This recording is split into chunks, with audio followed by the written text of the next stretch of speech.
Well, hello everyone, and welcome to Uncivil Law, where we learn through the misfortunes of others. As always, I'm your host, Uncivil Law, a licensed attorney in Texas, Virginia, and before the U.S. Supreme Court. And as always, I hope you're having a great day.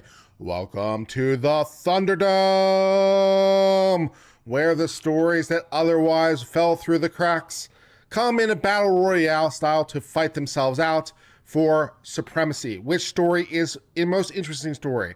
Which story is stupidest story? Which story reveals that human beings are perhaps more even dumb than any of us gave credit for? Which story is most awkward story? Which story is most legally interesting story? All these questions and more are brought before you in Thunderdome style with me, your host. We begin, of course, with Donald Trump, who was just convicted in New York of 34 counts of illegally influencing the election. Although not exactly, because that was only one of three possibilities, and it's not clear what the jury actually voted for. But I digress. 33 counts of felonies in a scheme relating to hush money payments. Okay, so for those of you who are, want to catch up on what happened, the allegation is that Donald Trump paid off Stormy Daniels and hush money, which by itself is not illegal, by the way, because that's just, please don't disclose the thing. It's a non-disclosure agreement in exchange for money, which is legal. You can do that. The problem apparently was that it was improperly recorded on the books, according to New York, which I'm not even sure technically it was, but that's what they went with. Okay, because what Donald Trump put on the books of the Trump organization is that it was a legal expense. He was using Michael Cohen at the time, who was his lawyer, and Michael Cohen was the person who paid on his behalf. And therefore, he wrote it up as a legal expense rather than wrote it up as, a payment for basically a non-disclosure agreement. And this apparently, what would qualify as a bookkeeping problem was enough for New York to get interested. Now, by itself, by the way, first of all, I'm not 100% sure that's illegal. And second of all, even if it was, it would be a misdemeanor. It's a misdemeanor to put things on a books wrong, okay, if it's with criminal intent. Now, the statute of limitations for misdemeanors expired quite a long time ago. So in order to get past that problem, we had to magically somehow turn it into a felony. And we had three different ideas of how we were going to do that. And one of which was influencing the election, but not the only one. So it's kind of like felony murder in that way.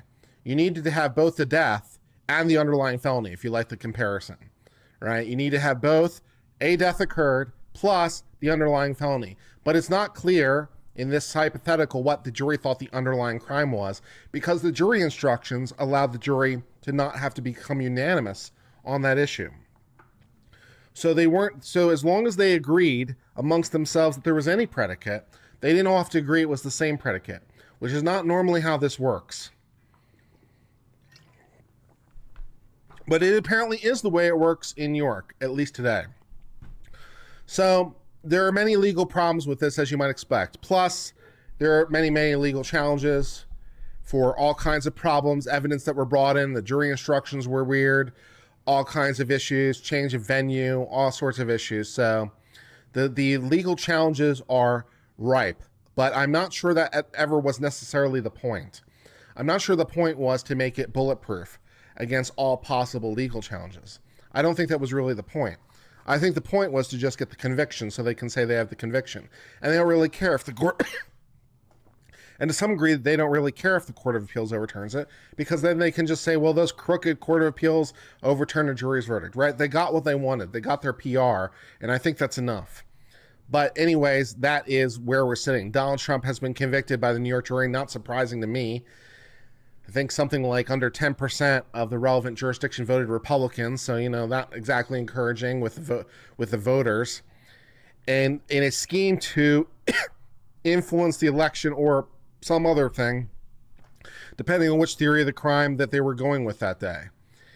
The judge will not sentence him for a while, and that's currently set for July, although I would be surprised if that doesn't get bumped somewhat. But he may be convicted of a felony, but he can still vote as long as he stays out of prison. But that's exciting.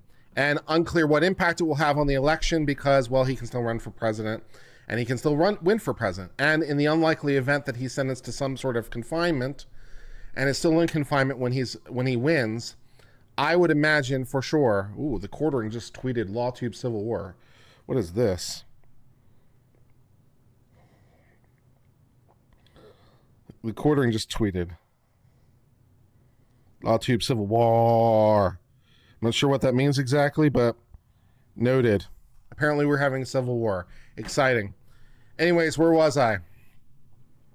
Yes, he can still win. And in the unlikely event that he's serving time, the U.S. government would get him out because him being in prison would be incompatible with him being president.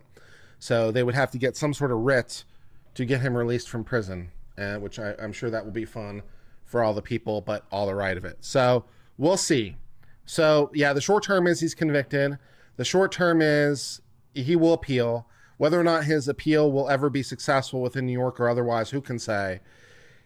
It's unclear whether or not he'll face any prison time or jail time. It's unclear how that would exactly work. If he's confined, he can still win for president, and if he's elected, then he would have to be released because it would be unduly interfering with the federal function. So we can look forward to that writ of I'm not even sure what writ that would be in this hypothetical. I guess All Writs Act, for lack of a better description. I'm not sure which one it is, but we'll make up one. And All Writs writ. And we'll go from there. So we'll see how that is going on for sure. But there are legal problems with his conviction. I mean, there were legal problems with this case all throughout. The original charge didn't quite make sense. The jury instructions didn't make sense. A lot of evidence the judge let in didn't make sense. There are challenges. He can't pardon himself because it's a state level offense. So he can't pardon himself. So that is out of the question. But yeah, he can't be confined if he's president. So we'll figure out what writ that is another time. But yeah, no, he cannot pardon himself. So that is what's going on with that. Meanwhile, in a different case that we were following for a while, the jury has convicted Chad Daybell of all counts in the triple murder case. Perhaps unsurprisingly, his wife previously convicted of the triple murders in a separate trial. But unlike the wife, he is currently facing the death penalty. So that's exciting. She did not face the death penalty. He did. There were some technical reasons for that. They're not really important for our purposes. But yes, he could theoretically get the death penalty. So we'll see. Chad Daybell, who wrote our wonderful stories that we were reading for a while. For those of you who were friends of the channel, we were reading some of his books on stream for a while. Those were exciting. His Left Behind clone. He wrote a Mormon-styled Left Behind clone. And, you know, I've actually read worse. I mean, it wasn't great, but, you know, it wasn't horrible either. So, you know, I've read worse, especially from self-publishing. So it wasn't total loss. We did enjoy reading it somewhat sometimes. It was interesting. The jury, which received the case late Wednesday, reached a verdict by 1 p.m. on Thursday.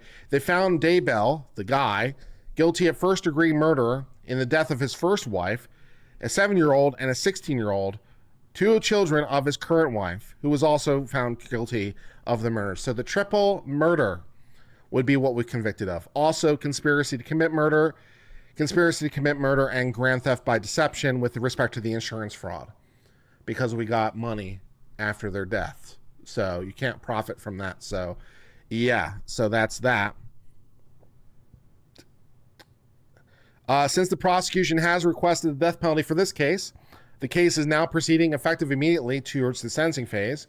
The judge told the jurors Thursday afternoon that the proposed schedule for sentencing phase would be up to them, including the possibility of holding court on weekends, and witnesses would begin tomorrow. The same jurors who decide his guilt have been sequestered will hear the next phase with respect to the death penalty. And we will see whether or not he will get that. The bodies, of course, were found buried on his property, which wasn't exactly a great clue. There is that old expression about not shitting where you eat. I think that would apply even more to the murders. You know? I mean, not that you should murder. but probably shouldn't put the bodies of the murderers or the murderee, shouldn't put the bodies of the murderee in your own yard. Of all the places to choose, that doesn't seem like the best call. That didn't help. Yeah. So, yeah. And there was other evidence that he was certainly involved in their death, knew about it, and participated about it. So, yeah, that's great. Jurors heard from more than 75 witnesses. Prosecutors argued that Daybell and Vullo, who were engaged in an affair, conspired with the three murders for money, power, and sex. I didn't think the opening argument was that great.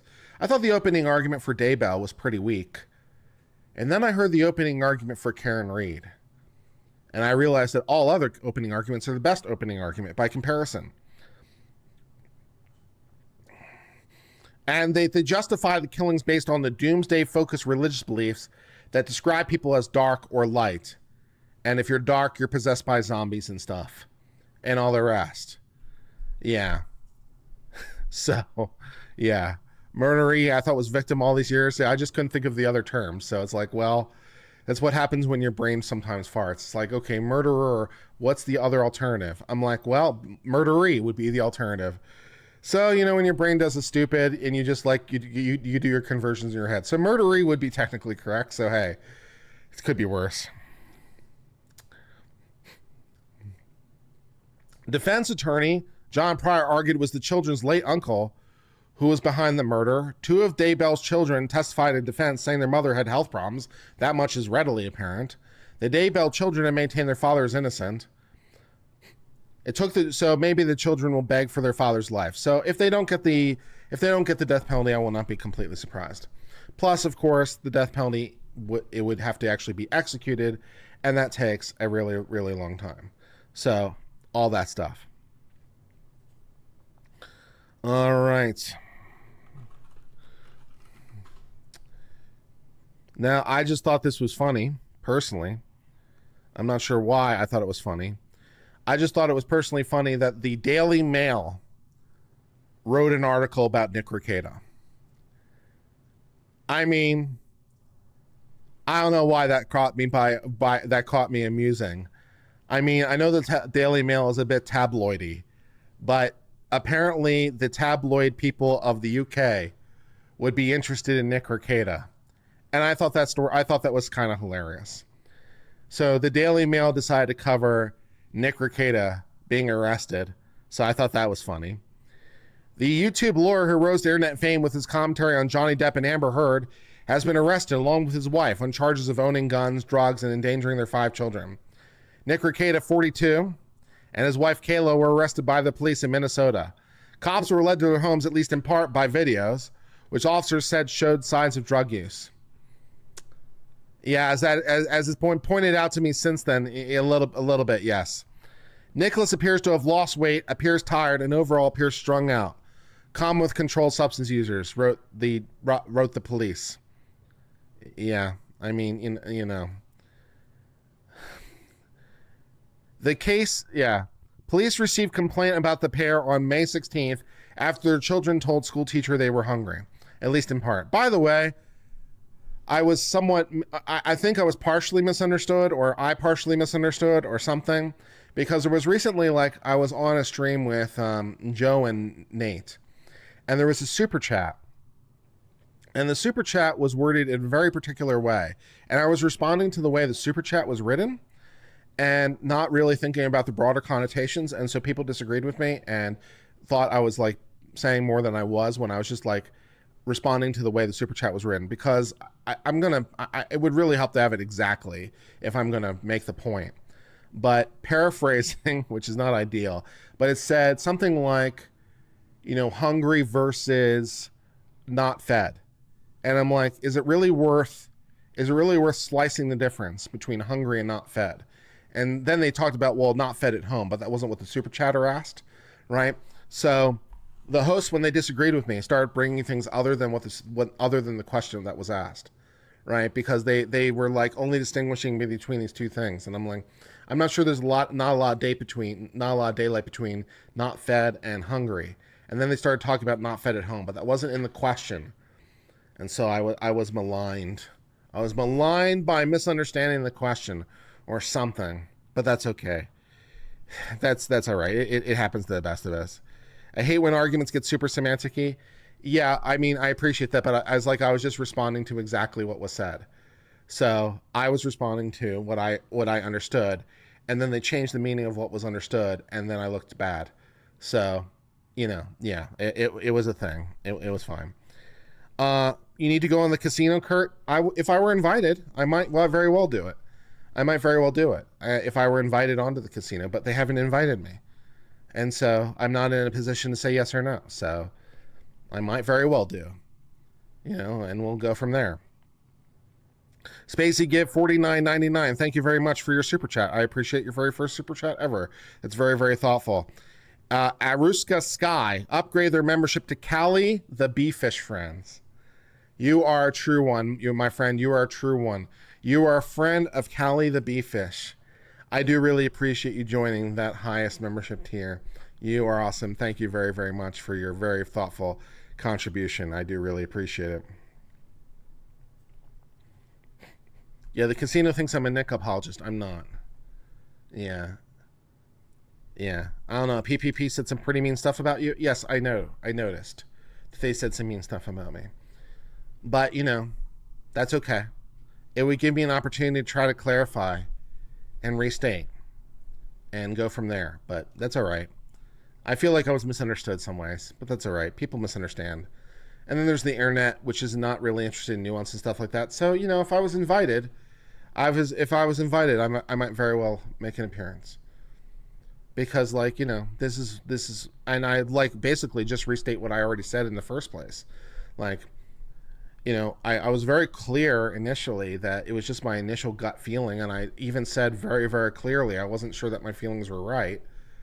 I wasn't even sure they were correct. I was feeling very confused and very whatever, and I was feeling very whatever, and so, I just kind of restate that. Jake from State Farm gave $1.99. Thank you very much. I appreciate it. Yeah, so it's I don't know how much clearer I could have been when I was I'm not sure that what I'm feeling is necessarily the correct feeling. I'm not sure they're the best feelings. But this is what I'm feeling. This is my immediate reaction. And people were like, he's a monster. I'm like, but I said I didn't know how I was feeling. I said I didn't know if it was right. I wasn't trying to make a moral claim, man. Damn. All right, anyways. Moving on.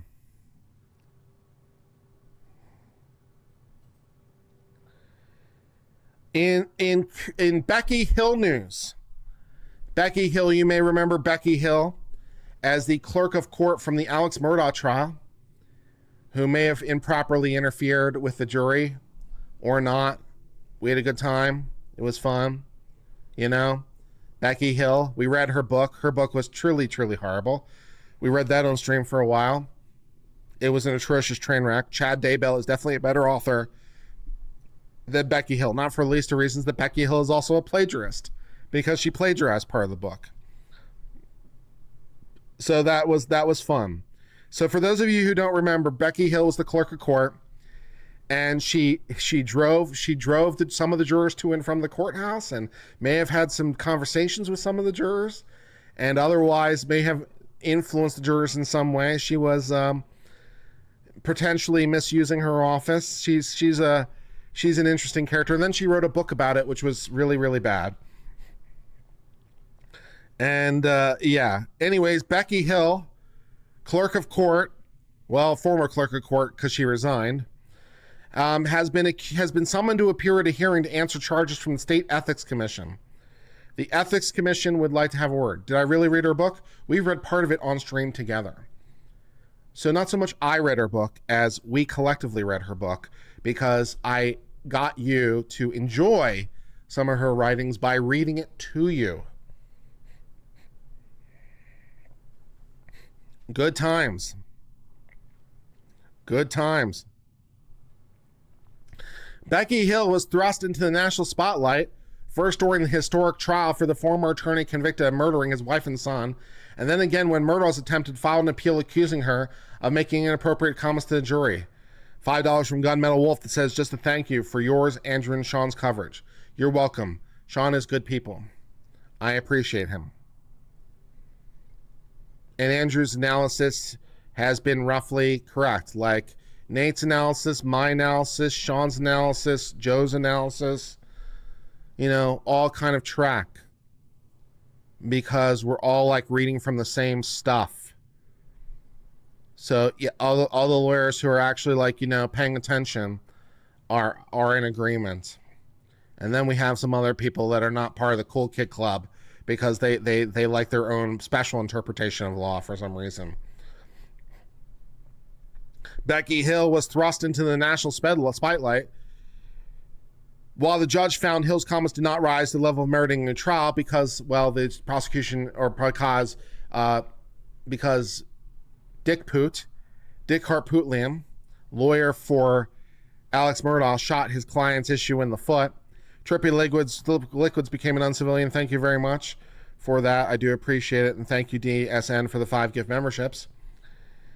2 other allegations of ethical wrongdoing have left the State Ethics Commission to file 76 charges of ethics violations. Yeah, that sounds about right.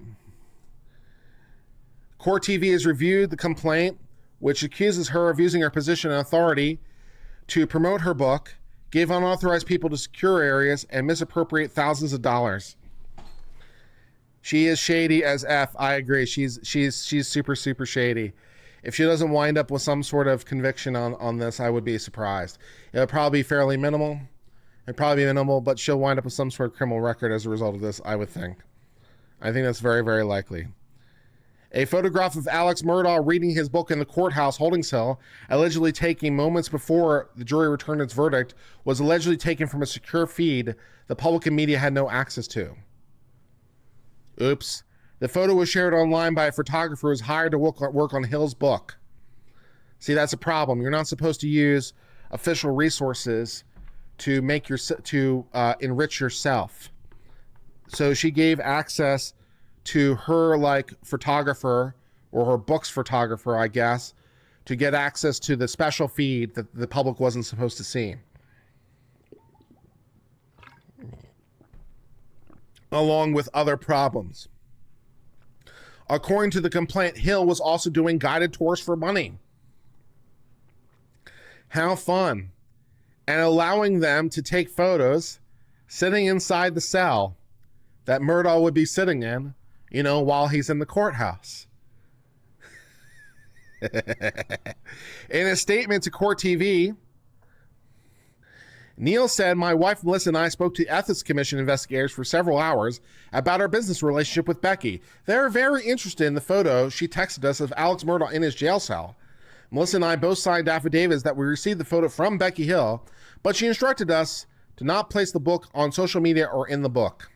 But rather, she didn't instruct us. She didn't instruct us to do that. So again, the private feed that no one is supposed to see, she gave it to people who then, you know, distribute it because, you know, that's what happened. A second complaint from a former deputy clerk in Cloton County accused Hill of taking thousands of dollars in bonuses illegally, which sounds suspiciously like it could be embezzlement, right? When you take money from your employer and you take it and you make it your money, that sounds like that could be embezzlement. So it's an ethics investigation now, but it could very well be a criminal investigation later. How exciting and fun. The lead attorney is here. Hello, the lead attorney says, that clerk was definitely on the take. That clerk had many, many legal problems, the lead attorney. I tend to agree, and I appreciate you being here as well. You're a cool guy. I appreciate that. Thank you very much for your thoughtful gift.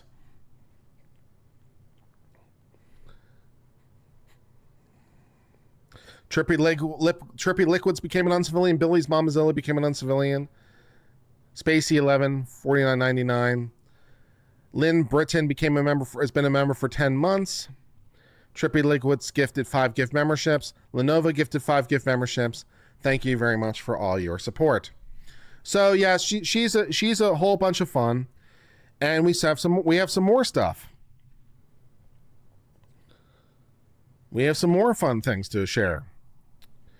Ethics investigators say that Hill gave herself $9,800 in bonuses from an account meant for employees who work on child support cases. Interesting. So there's an account that's meant to give compensation to employees who work on child support issues. And she thought to herself, how about I take $9,800 of that money and make it my money?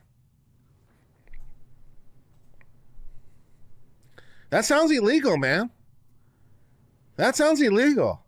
You took money from your employer that was designated for one purpose and then took it without authorization and converted it into your own money? That sounds suspiciously illegal, man. That sounds like that could be an embezzlement. You know? That could be a problem.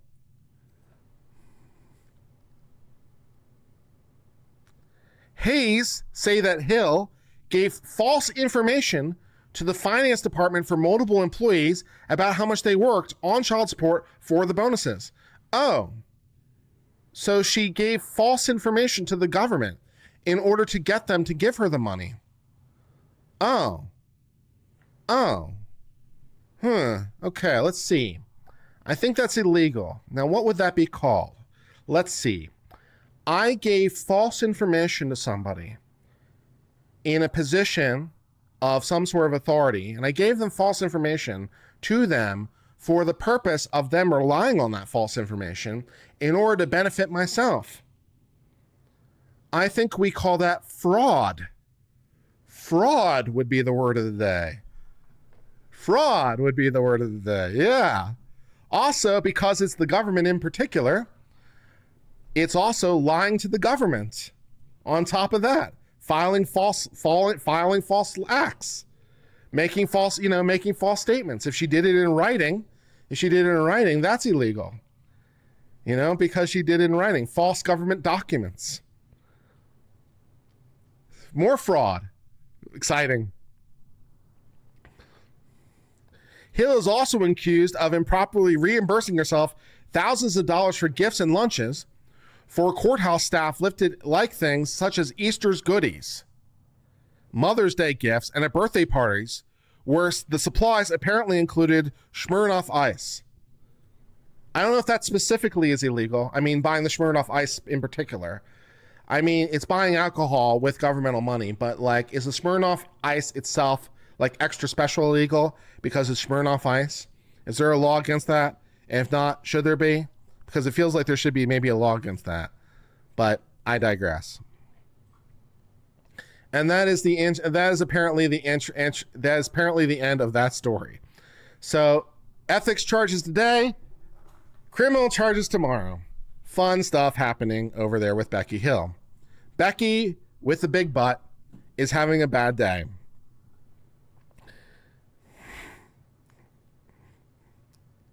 Yeah, I like this game where we play along at home. Let me describe the crime. You tell me what crime it is. Yes, I made a false representation to the government. Did I do it in writing? Oh, okay, that sounds like that could be a problem. Oh, I did it for the purpose of inducing them to give me something. Oh, that's okay. Oh, the thing I induced them to give me was money that didn't belong to me. Oh, that's the thing, right? So we get to play along at home. What crimes are these, right? All right, it's good times.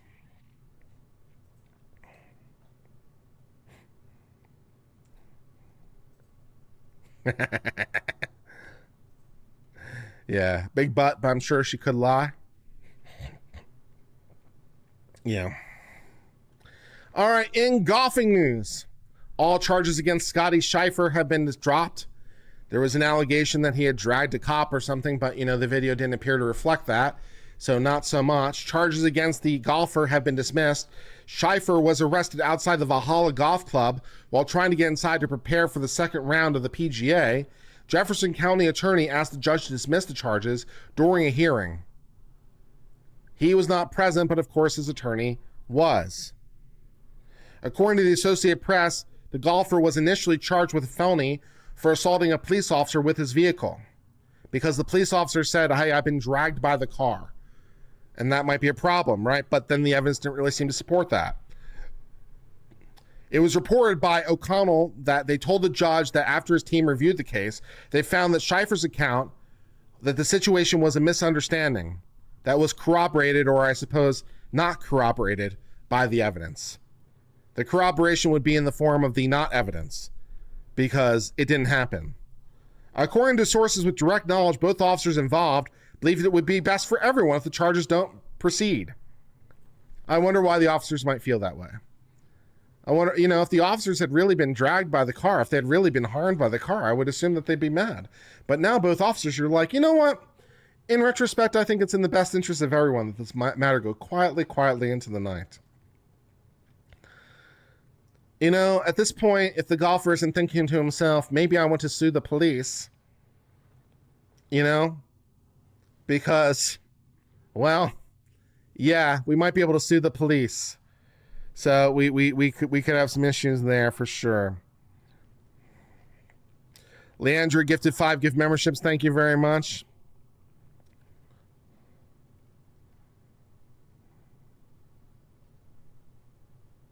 Leandra became an uncivilian as well. Thank you very much for the uncivilian.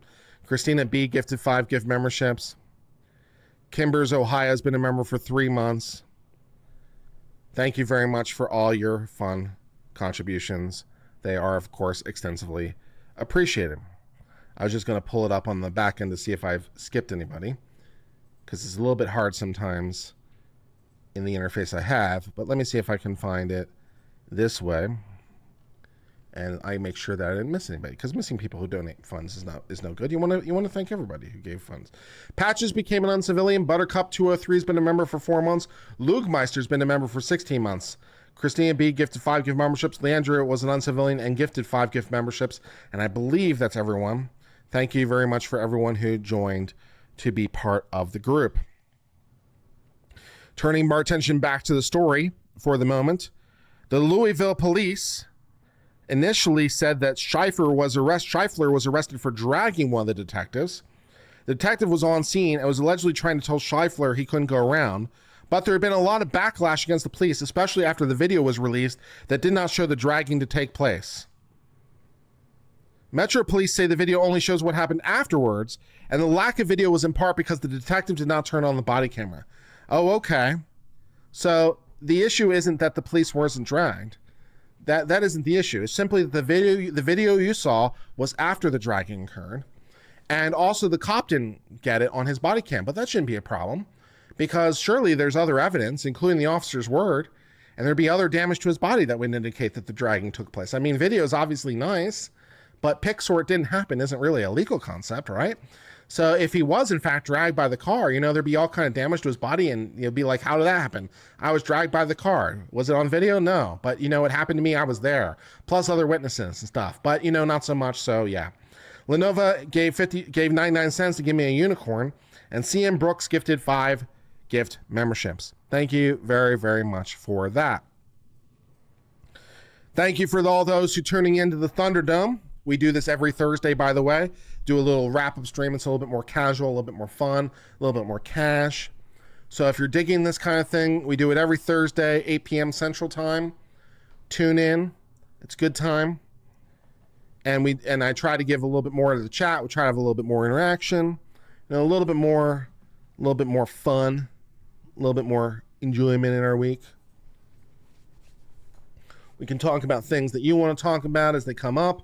Vicky A gifted 10 gift memberships. Thank you very much. All right, let's see what else I've got on the agenda. Distracted C gifted 5 gift memberships. Thank you. Okay. All right. And, Torin has gifted, Torin has rated the channel. Thank you, Torin. Torin is a guy who makes braids. He makes them by hand. He's very skilled. If you like watching someone just do arts and crafts, that's a fun channel. It's very sort of slow. It would be what I believe it's the Finnish. Is it the Finnish who call it slow TV? I think or is that the Swedes? Is that the Finnish or the Swedes? It's one of them. Or is it the Norwegians? It's one of them. They call it slow TV. So if you're into slow TV, he might be a channel for you. All right.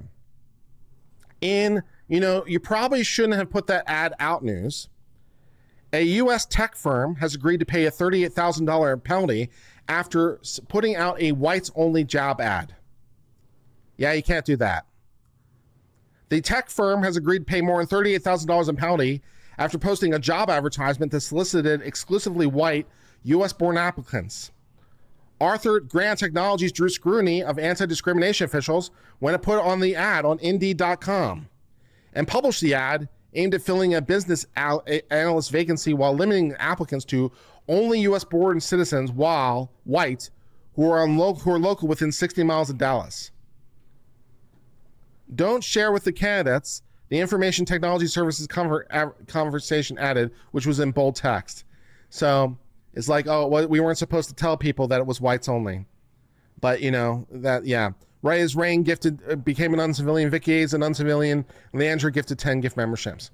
Social media news outlets circulated the story, prompting many to express shock that a job ad would so openly flout the protections of non-discrimination. Within 2 months, the U.S. Civil Rights Department had an issue. The company agreed to pay a $7,500 civil penalty, as well as $31,000 to people who filed discrimination complaints over the job ad. Arthur Grant says it must also train its workers on Immigration Naturalization Act, which prohibits discrimination based on citizenship, as long as, of course, you have work status. Unless, of course, you're in certain jobs, but that isn't the thing here. Karate Cat Mom gifted 5 gift memberships. Thank you very much. As well as national origin in hiring, firing, or recruiting prospective employees. A statement from the U.S. Attorney said it was shameful to see employees using the white-only position. The chief executive officer tried to explain it away by saying it was an upset employee on a performance improvement plan that published the advertisement without permission for a personal email address and account. So it was revenge, according to them. Which, if that's true, by the way, they could sue that employee, right? If it was truly unauthorized and that employee put it out and it cost them that damage, they could sue because they caused them damage. So if it's true that the employee did it unauthorized, the employee is about to get a lawsuit, assuming it hasn't already been filed.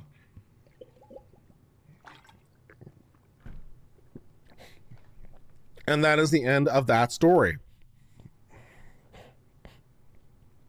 All right, what else we got?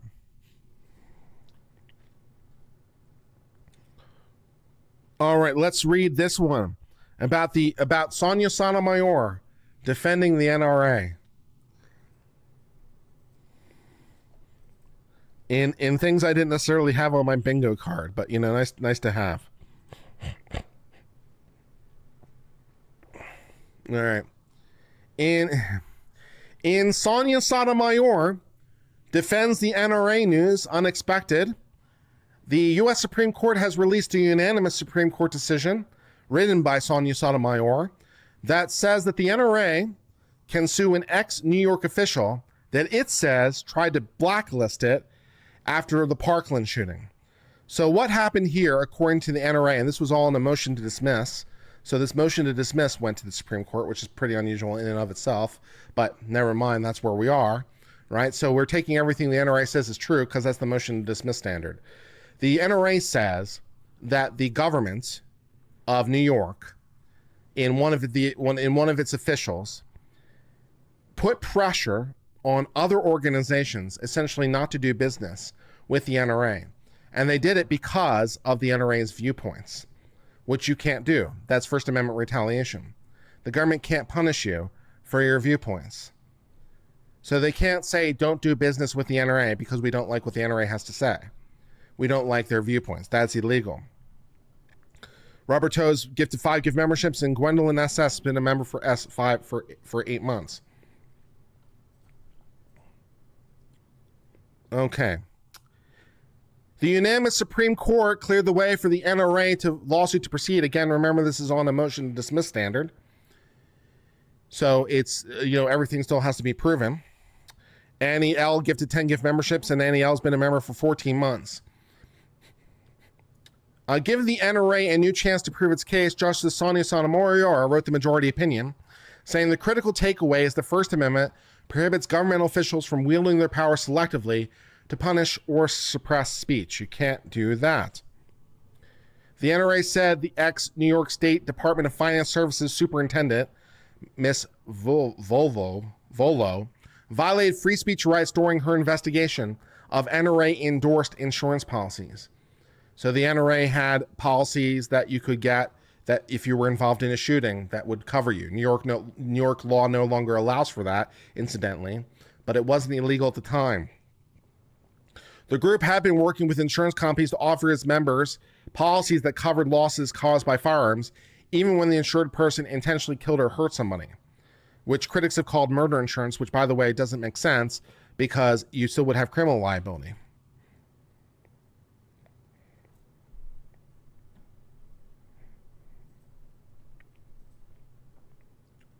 In an unusual alignment, the NRA was represented in the case by the ACLU. Good for the ACLU to come forward.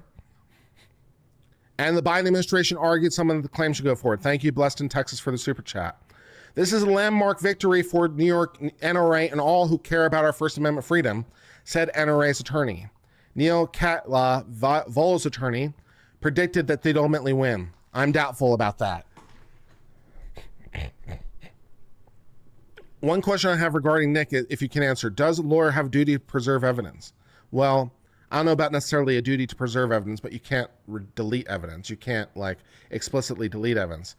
And deleting messages could be potentially destruction of evidence. So I don't know if that answers your question, but thank you. Thank you, Audrey Sova, for becoming an uncivilian.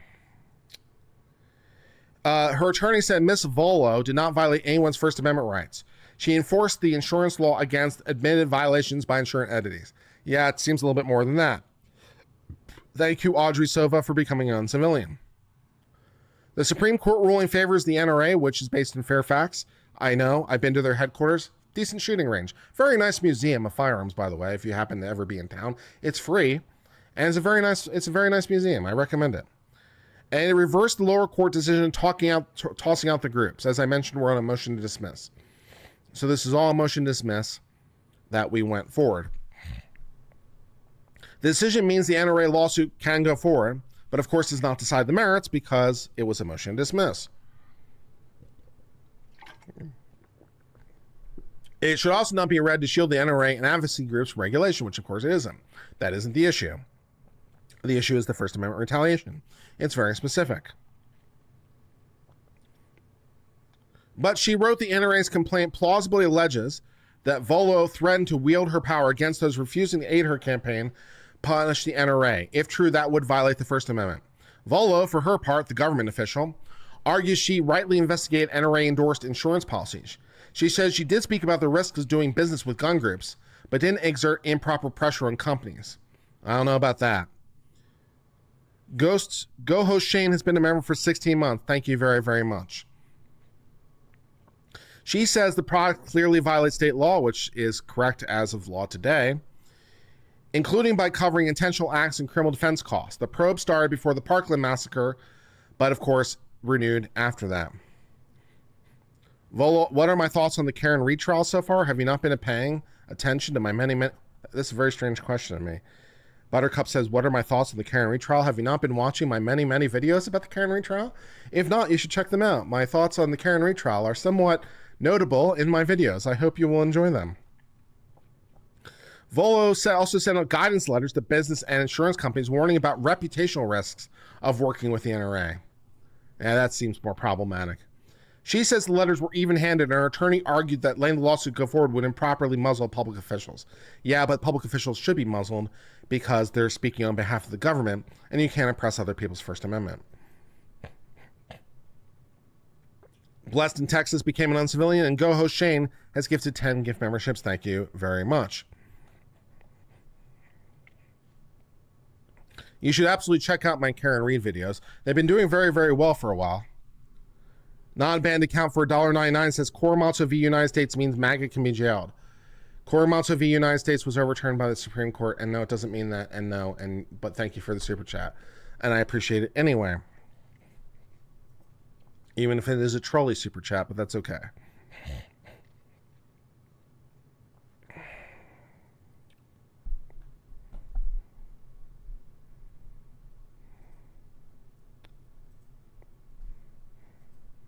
I wonder if this trigger still works.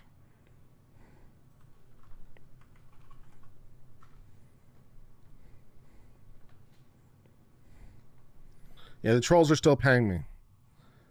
Yeah, okay. Yep, that trigger still works. That'll answer your questions on dating. Great. All right, let's move on.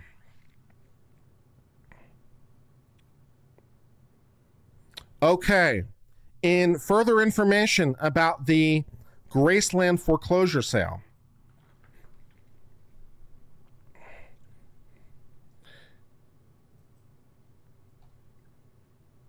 What's my law background?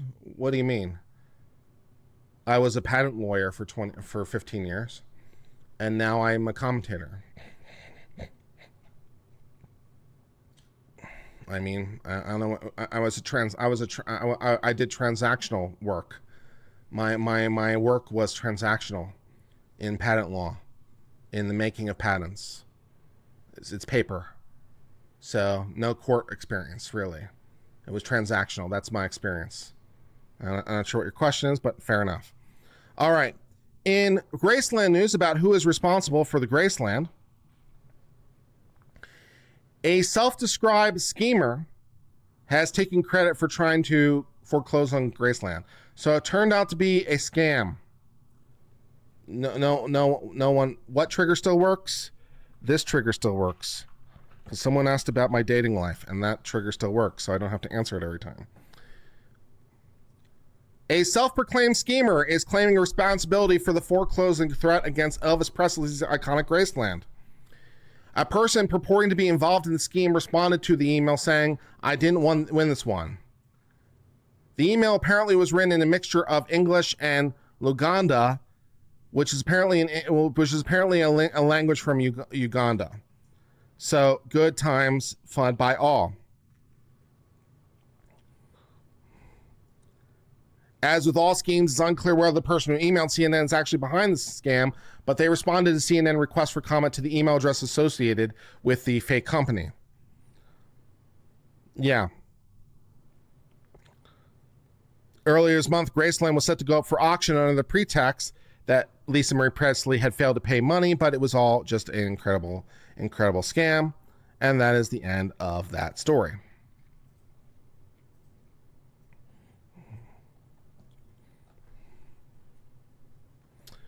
All right. Let's see what else is going on. All right, this one is just stupid. This one is just incredibly stupid. This one is just incredibly stupid. So we're gonna watch this one rather than so much comment on it. This one is just incredibly stupid. So let me put in my earplugs so we can watch this together. And we're gonna watch this and just let it speak for itself. Res ipsa loquitur, baby. The thing speaks for itself because the thing is incredibly stupid. The Schadenfreude is incredibly real. All right, let's watch this thing. Assistant Public Defender Natalie Tate for Mr. Harris, who should be present via Zoom. Mr. Harris, are you driving? Actually, I'm pulling into my doctor's office, actually. So just give me 1 second. I'm parking right now. Great.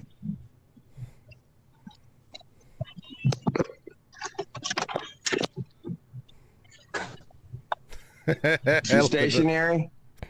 I'm pulling in right now at this second. Yes, I am. All right. Look at the judge. What are we doing? Look at the judge. Your Honor, we are respectfully requesting an adjournment in this matter, up possibly 2 to 4 weeks if the court would allow.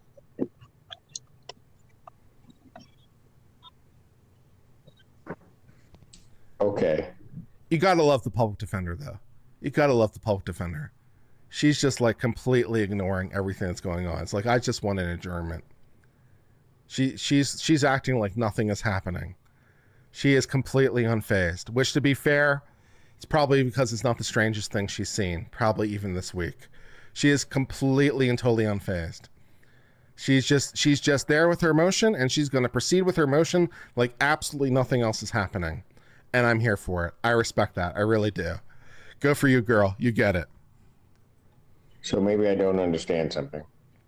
This is a driving while license suspended, That is correct, Your Honor. and he was just driving, and he didn't have a license.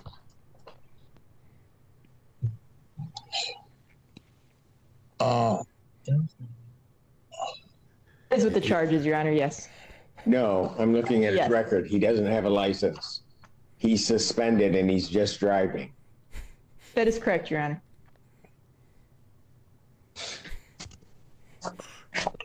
You gotta love the judge's face. You gotta love the judge's face.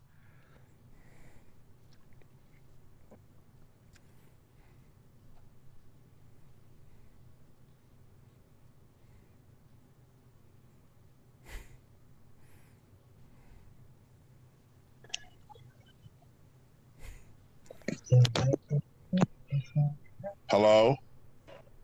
I also appreciate the sheer amusement on the judge's face. He's just unbelievably amused, which I'm here for that too. I'm here for that. It's like, yeah, I can't not believe this shit is happening. This is my day. You know, what can you do, man? 1 minute, Mr. Harris.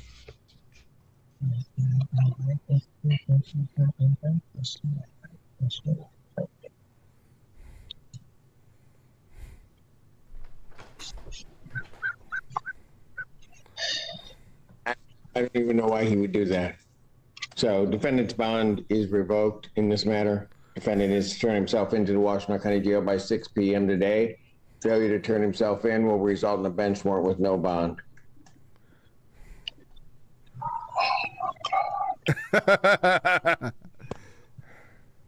Thank you. Thank you, Your Honor. I mean, dude, what more can you say than that? I mean, that's gotta. I mean, stupid things are stupid, but yeah, I'm facing a charge of driving with a suspended license. That is the charge, and I show up for the hearing, driving with a suspended license, and the public defender just no reaction, poker face. She's there like, you know, I came in looking for an adjournment, and I'm not going to let any change of facts that may or may not be apparent change me.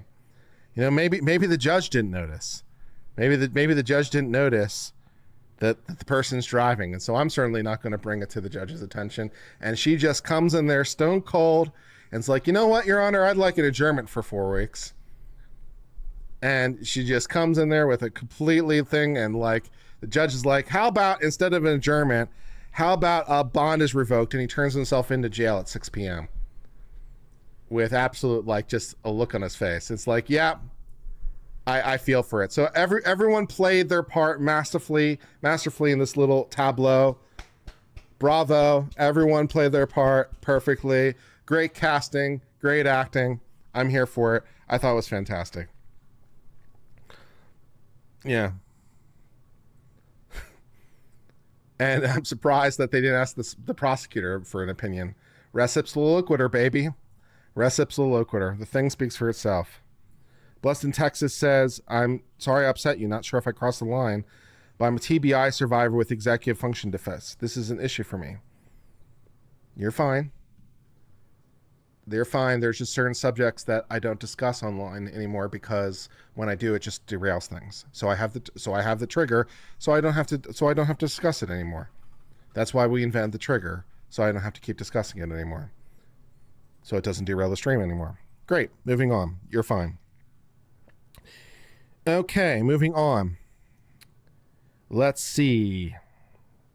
What else is happening? All right.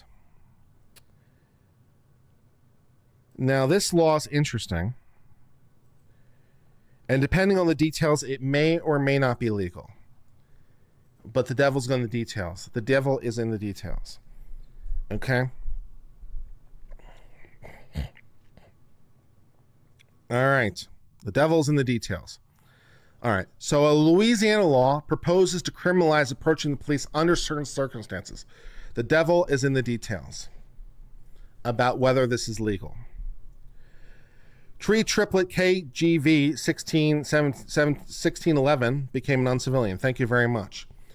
Okay, critics of a new law which makes it a crime to approach within 25 feet of a police officer under certain circumstances fear the measure could hinder the public ability to film officers. Okay, so here's apparently a summary of the law, which we will take for the moment, which is dangerous at best, because when the news media summarizes it law, they tend to do it poorly. So we're going to assume, even though it's really dangerous to assume, that this is correct, and we'll press on. Under the law, anyone who's convicted of knowingly or intentionally approaching an officer who is lawfully engaged in the execution of his official duties after being ordered to stop approaching or retreat faces a $500 fine. After being warned, might be legal. Might be legal. While the legislation does not specifically mention filming, critics say it would limit how close a person can be observed. Officials have said it goes further to question the law's constitutionality, saying it could impede on First Amendment rights. All right, so let's try to discuss this from a legal standpoint and try to learn a little bit something about First Amendment law. Okay, so the issue we're concerned about, let's pretend give the government's argument for this. Okay, let's pretend we're good faith government. I know. Let's pretend we're good faith government, and we're going to try to give the government's argument. We're going to try to steel man this thing and see if we can make it work. Okay. All right. So I'm steel man government. All right. What is my argument? All right. My argument is I want to make sure that people don't get too close to officers when they're executing their job. That they have a right to maintain a maintain a perimeter for their own safety and for the safety of everyone else. Because, well, when someone comes into, if the police are in the act of, let's say, conducting an arrest, and someone comes into the zone, that person might be there for any number of reasons. That person might be there to interfere, and whatever their intent is, even doesn't necessarily even cover the day, right? Because even if the person comes in with no ill intent, when you have more people in close spaces, sometimes that can lead to problems, right? The mere fact that people are present in close quarters can itself lead to problems, all right? So even if the person comes in with good intent, and also we don't know what the suspect is going to do, because maybe the suspect is going to go reach at them or hurt them, or, see it as an opportunity for a diversion or whatever. And that's like assuming the best scenario. And that's assuming this person is not trying to harm anybody or whatever, right? That they're not actively malicious. So can the police maintain a basic perimeter while they're conducting their affair? The answer to that question is clearly yes. They clearly can under the case law. Okay. Now the question is, how big is that perimeter? And the answer to that question is, well, there's no real great answer to that question because it's going to be dependent on the circumstances. So right now you have sort of a vague thing, right? You have a vague situation of, yes, the police can maintain a perimeter. How big is the perimeter? Well, it depends on what they're trying to do, which isn't necessarily ideal. So Louisiana's over here like, okay, what if we replace it with a bright line rule and say, how about 25 feet? Is 25 feet seem reasonable? Well, if you know anything about like the 21-foot rule for knives, right? 21 foot is like within the reaction distance. So 25 feet seems like, okay, maybe. And then, so what could you compare it to? Or what other scenarios could you use to compare it to where you have like these firm limits? Okay, what other scenarios are there in law where it says you can't come within so many feet, of something, and it impacts the First Amendment? What other scenarios are there? Well, there's two that come to mind. Voting is one, and abortion clinics are the other. So every state has a law that says, hey, at voting time when there's polls in place, you can't come within X feet of the polling place in order to try to campaign. There's a zone. Those laws generally are upheld. And then with abortion clinics, it's similar, right? Because that's gone to the U.S. Supreme Court before. And I forget what the Supreme Court said. It's been a while. But they said, some number of feet, whatever the number was, way back when, right? You can force everyone to be within so many, keep away so many feet, but, no more than that. So we have had hard limits before when it comes to abortion protests. We have had hard limits before when it comes to voting regulations, okay? And so that would be like a comparable. All right, so what is the correct framework within the First Amendment context? What is the correct way to view this? Well, ostensibly, we're just trying to do it based on viewpoint neutral, content neutral, right? We're just trying to prevent the person from coming in so many feet, right? So it has nothing to do with what they're saying. And so arguably it's intermediate scrutiny. Arguably it's time, place, manner restriction. Because it's not like have anything to do with what the person is advocating for or not advocating for. We just don't care. We just want them to stay away no matter what they're doing. So arguably it's a content neutral time, place, manner regulation. So arguably intermediate scrutiny is the correct standard. If intermediate scrutiny is the correct standard, then we're looking at an important governmental interest that is substantially related to the purpose for which the government is doing the regulation. And so arguably, therefore, the 25-foot limit is arguably compatible with First Amendment interests, given that analysis. So that's sort of your back of the envelope analysis. It's like, okay, it's a content neutral regulation. We're doing it for the purpose of safety, which is a legitimate purpose. These things can get violent. They can get violent in a hurry. We can go from 0 to 100 real quick. If you've ever seen any police interaction ever, you know that they can go from 0 to 100 real quick, for no particular reason, right? So there is like an actual legitimate safety concern. We have proposed a barrier to affect that purpose. The barrier is substantially related to the purpose for which we've put up the barrier, and closely, and it is arguably substantially prudent. So does it meet the First Amendment test? It might. So yes, it may pass First Amendment scrutiny. It's possible. And also because, like, the police, you have to be warned specifically about it, which helps a lot, right? Because it's like the police have to actively tell you to back up. So, whatever. Super Saiyan said this law prevents the filming of George Floyd. The 8-foot law died in Arizona. Well, again, you have to look into the details. The details matter. The Arizona thing had its own problems. And just because, okay, and at the risk of stating the obvious, like, different jurisdictions can look about this differently as you're thinking about the First Amendment analysis. And Arizona's in a different jurisdiction than Alabama. They're in completely different federal circuits too. So as you're thinking about this, as it might go through various courts of appeal, and you're thinking about how this might be reviewed, like, did the Arizona bill die? Yeah, maybe it did. Did it fail for other reasons? Maybe it did. Like, I'd have to go back. This is where, again, I try to say, right, we're trying to do this on very back of the envelope analysis. This is very back of the envelope analysis because we're not looking at the exact language. And so, yes, it's quite possible that the Arizona bill failed, and it's quite possible this one might succeed. It's possible they're both decisions would be correct, because maybe it turns on some factor that's different in the language.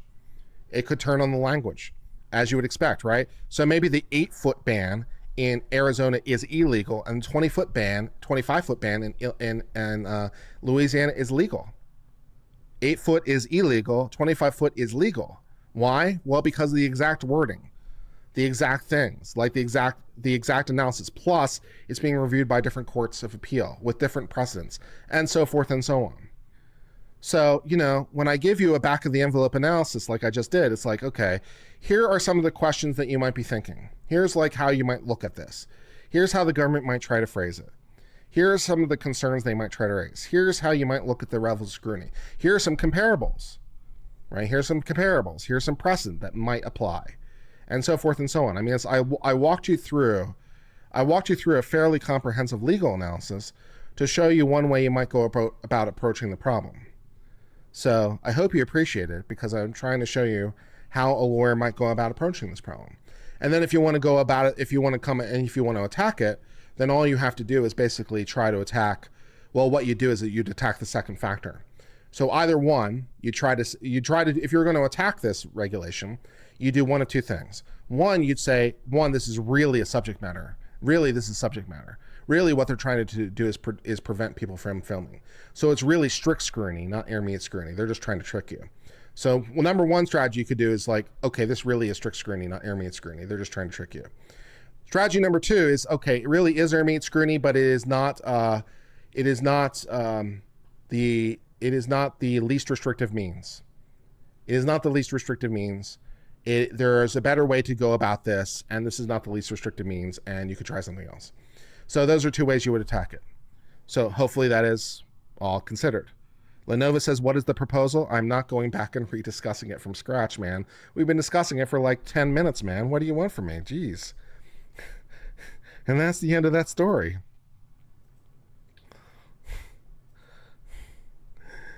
Yeah, I mean, I don't know what to tell you. What do you mean, what is the proposal? I just told you what the proposal is. What do you think we've been talking about for 10 minutes, man? Come on.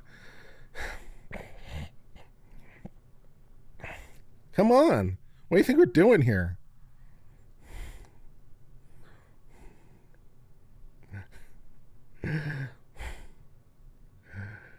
On factor 1, could you attack it as applied? Sure, you can always do an as applied challenge. But I'm thinking about facial challenges. I'm thinking about challenges to the face of the thing. Sure, you can always try an as applied challenge. Yeah. Yeah, obviously. But facial challenges are better.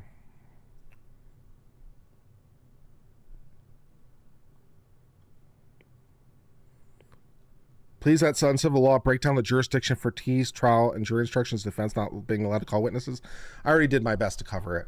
I already talked about the Trump trial. We talked about it at the stop.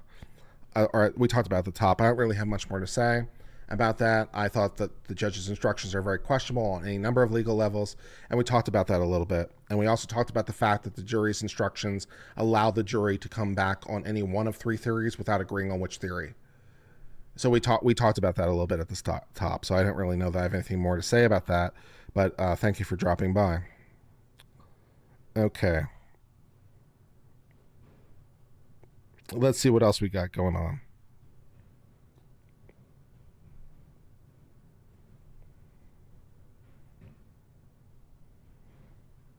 You miss me covering Trials Daily? Trials Daily is a lot of time and a lot of energy, man. It's a lot of time and a lot of energy. And I've been enjoying doing the recaps, to be quite honest. Those have been really fun. So I think that's more my speed.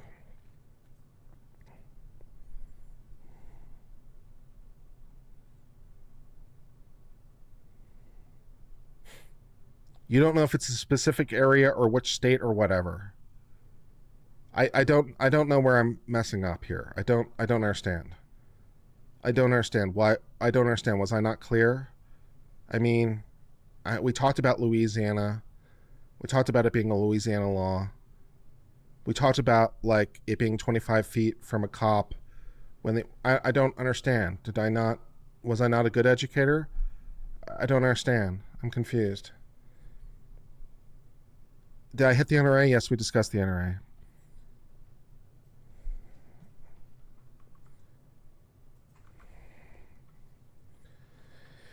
Okay. Now, in a very weird thing for me, the ELSAT is apparently dropping logic games, which is, I think, a very critical part of the LSAT. Logic games is all about logical deduction. Logic games is about logic deduction.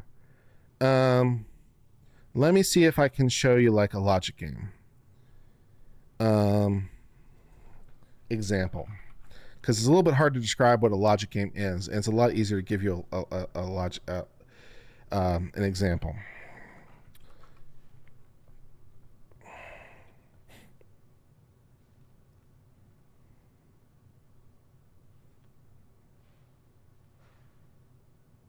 Okay. So here's an example of a logic. It's all about logic deduction. It's all about using logic and deduction. So here's an example from, this is apparently from the 2007 LSAT. This is from 2007, but it doesn't matter. They're all the same basically, right? So okay, so here's the rules, right? So, okay, a company employee generates a series of 5-digit product codes in accordance with the following rules.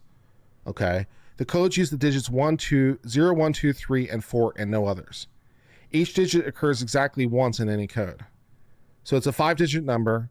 There are only 5 digits. We're going to use all of them. Okay. The second digit has exactly twice that of the first digit. Okay, which tells you right away, right? If the second digit has a value that's exactly twice that of the first digit, there's only 2 possibilities. The first digit is 1, the second digit is 2. the first digit is 2, the second digit is 4. So right away, you know there's only 2 possibilities, okay? And the value of the third digit is less than the value of the fifth digit. So for example, if the last digit of the acceptable product code is 1, so if the last digit is 1, then what must be true? The first digit must be 2. A. Right? We discussed that, right?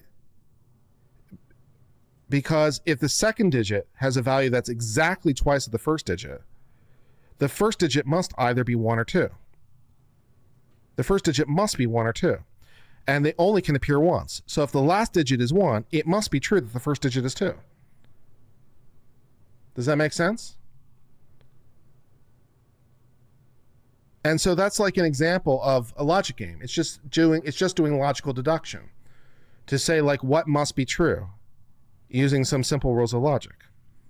Okay? So that is like what a logic game is. And I think they're very critical because logic games are all about like lawyers. I think logic games might be the most valuable skill for a lawyer because knowing how to do logical deduction and logical reasoning is an incredibly valuable skill, right?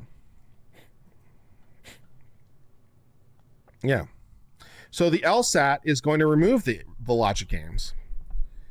The change comes from accessibility concerns that were raised in a 2019 lawsuit by a legally blind test taker who argued that the game section heavily disadvantaged the sight impaired because of the importance of drawing diagrams and models to solve the problems, which to be fair, drawing diagrams and drawing things out is very popular.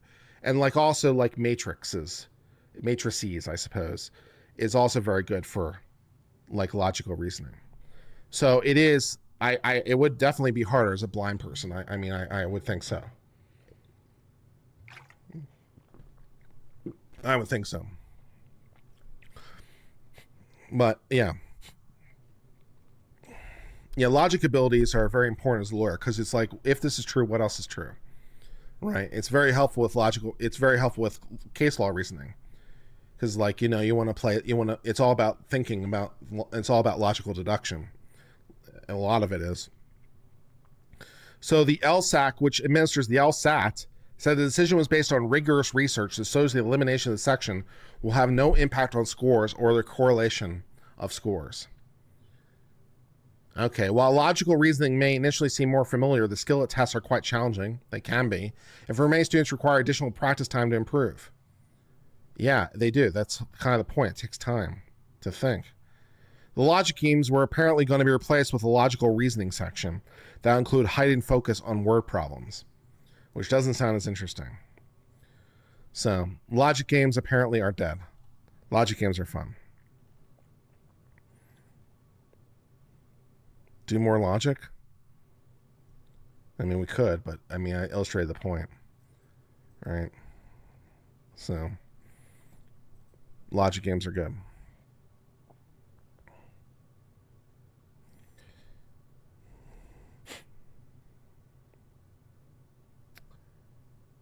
Okay.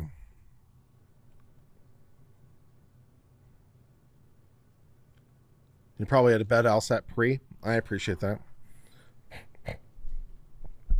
Logic games kick ass. Yeah, logic games kick ass.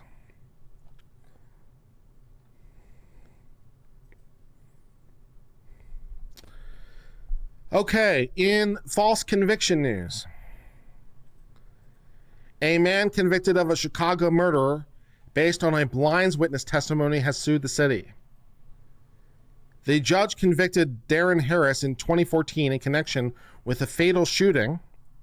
He was 12 years into the 76-year prison sentence when he was freed in December after the exoneration project showed the eyewitness had advanced glaucoma and lied about eyesight issues. That's a pretty big deal. Yellow Pill NP says I had to do logic games in several online job applications. I bet you did. They're great, man. Jay Lessie says $4.99. I love your channel and you. Thank you. I love you too. Keone777 said, Doodles, you're hilarious. Thank you very much. They are appreciated.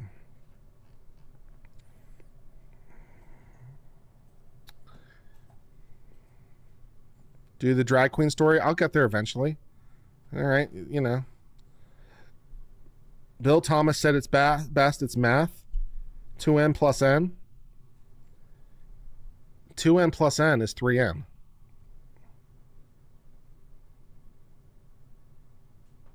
What am I missing?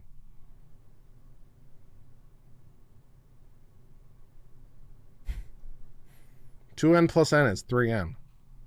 Did I win?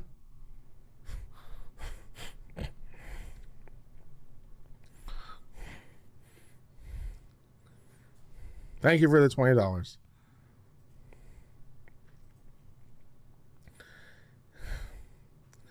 Harris filed a civil rights suit in April alleging police fabricate evidence and coerce witnesses to making false statements. You shouldn't do that. That's no good.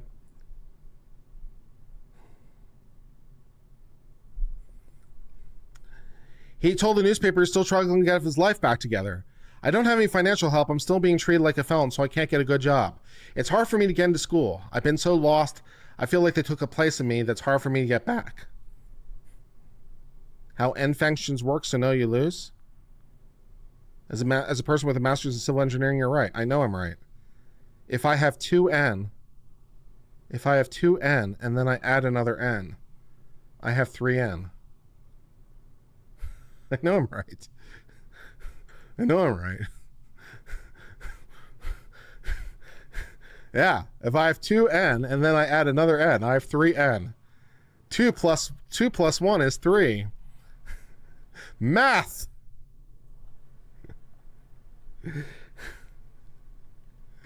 Good times. A message to the Associated Press for the law department seeking comment was not returned. Harris was 18-year-old senior when he was arrested. The legally blind adult picked him out of a police lineup and identified him in court.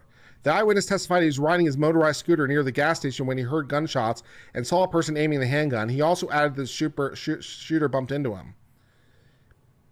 The trial attorney asked the witness if his diabetes affected his vision. He said yes, but denied he had vision problems. But the man's doctor deemed him legally blind 9 years before the incident. So that seems like that's a problem. Yeah.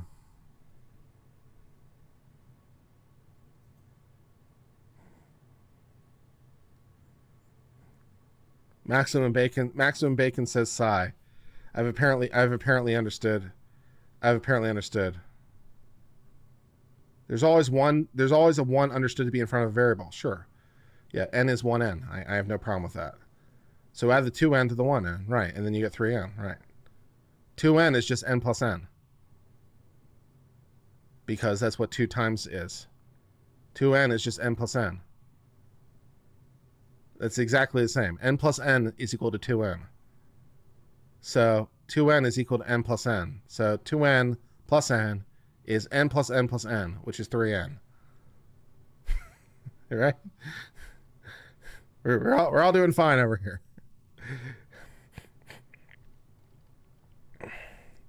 Are you going crazy? I don't know. Are we human or are we dancers?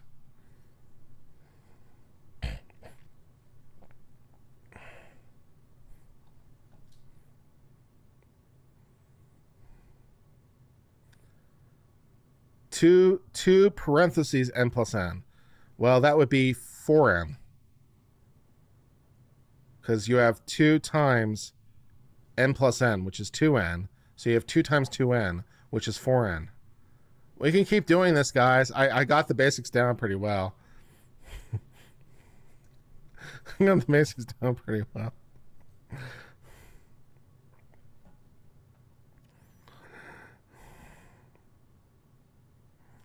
Two n factorial? Okay, well that's a little bit different now. 2n factorial plus n. Yeah, okay, you got me. You got me. N is greater than n? Okay, if n is greater than n, you've just broken the concept of identity, and we need to go back to square one on math. If n is greater than n, we all have massive problems. Thank you for turning into Uncivil Math. I'm your host, Uncivil Math, licensed math guy in the state of Texas. I don't even know what that means. Well, let's do the drag queen one for Kestrel.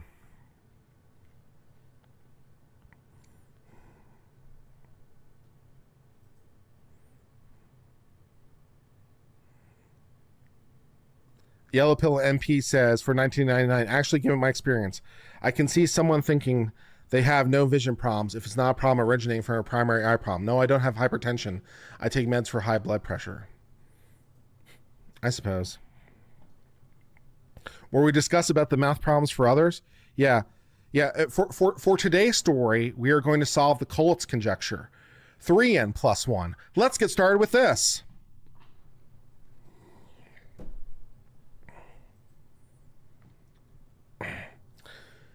For those of you who got that joke, I would appreciate a little bit of love. Because that was a tough one. So for those of you who got the joke, I'd appreciate some love.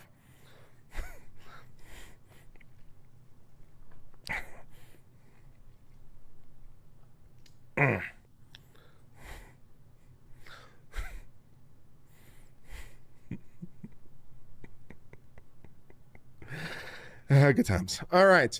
A jury has awarded $1.1 million to a drag performer. A jury awarded $1.1 million in damages to a drag performer who sued a blogger for defamation. The unanimous verdict was returned Friday. The jury found that the blogger, Summer Bushnell, defamed Post Falls resident Eric Posney when she accused him of exposing himself to the crowd while he performed in drag at the bandshell. For today's story, we're going to prove that P equals NP. Let's go ahead and get started with this. Wow, the jokes just keep rolling right off the tongue, baby. Just right off the tongue. The judicial system did what needed to be done, Posney said after hearing the verdict. Juries awarded Posney $926,000 in compensatory damages for defamation.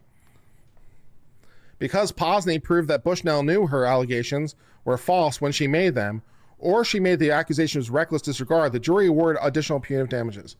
Well, you guys know that I haven't proved that P equals NP.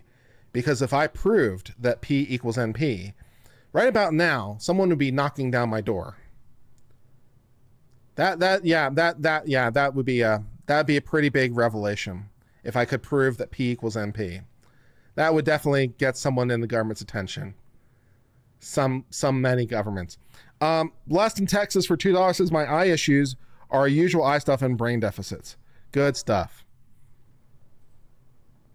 Bang, bang, bang. NSA. Why? Though the math people know why. Well, because if I can prove P equals NP, I just broke cryptography.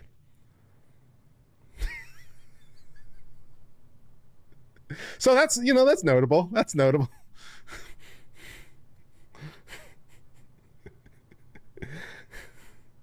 Yeah, I just broke cryptography. So all your banking is now unsecure. All your banking is unsecure. All the codes that the government uses for its spies are unsecure. Yeah, everything is I just broke cryptography. So that's fantastic news. Okay, good times.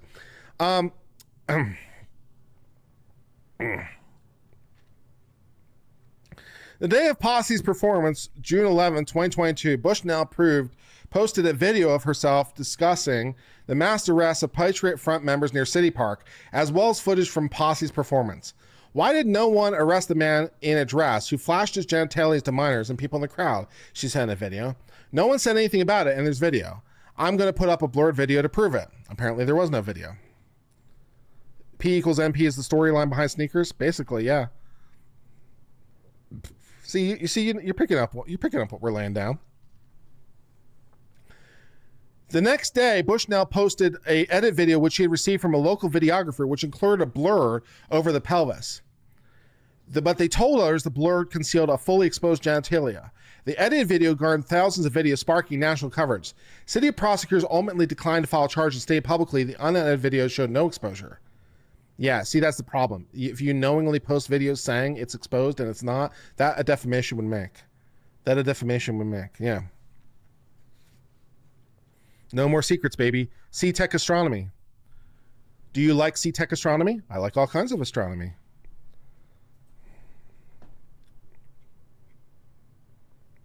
Cute. Bushnell was expressionless as she hurried out of the courtroom on a Friday. Attorney Cotton Bowles, who represented Bushnell, told jurors that his client's allegations were close to the line, but didn't cross the line to defamation. I don't know. It seems pretty defamatory to me. That seems pretty, yeah. My voice is my passport. Please verify me. He maintained that Bushnell's honest belief is that Posner exposed himself, though he admitted on the witness stand he never saw fully exposed genitals she described to others. That would be what the basis of defamation would be. Yeah. After hearing the verdict, Posner burst into tears, embracing his lawyers and friends. The jury's verdict demonstrates a clear message to the community that you have to be truthful. Yeah, one would think. That would think.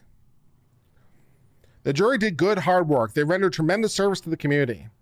Posner said Bushnell's false allegations had changed his life. He said he received death threats and faced harassment while edited images of him dancing at the band shell became symbol of national movement. I would think. I definitely see defamation there. I see defamation there for sure. Yeah.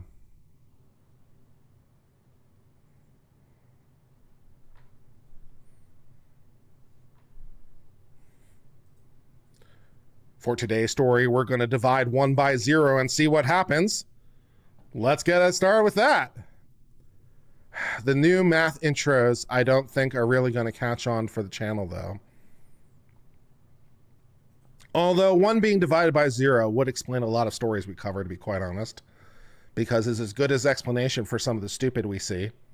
So, you know, maybe there's something in there. There's a crossover. There's a crossover episode waiting to happen. That would explain the Karen Reed story, for example. That would explain Karen Reed. Did the prosecutor divide 1 by 0? Is that what happened? Because that would explain a lot of things. Yeah.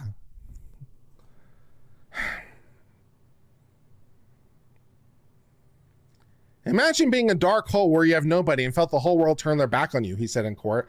But somehow you were surrounded by warriors, true people of Idaho, not transplant, true people of the soil. That sounds like something the Germans might say. I'm fortunate to have said people like that around me, that they have lifted me up.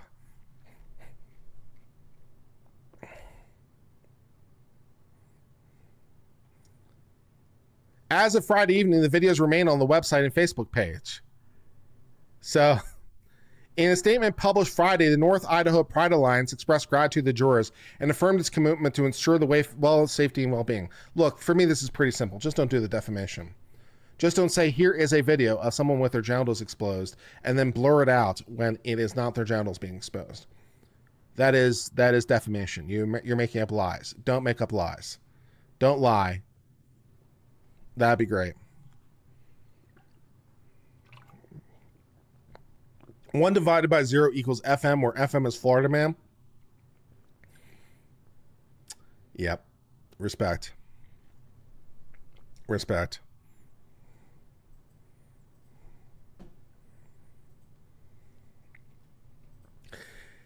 Nick Rekieta divided by 0. Nick Rekieta divided by 0 hard.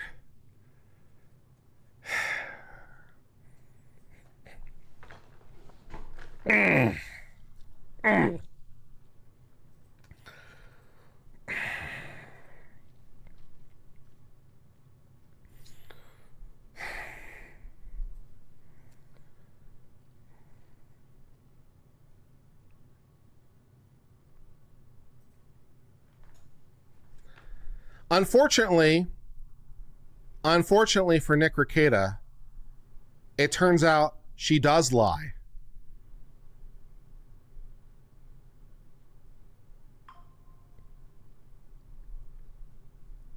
Get it?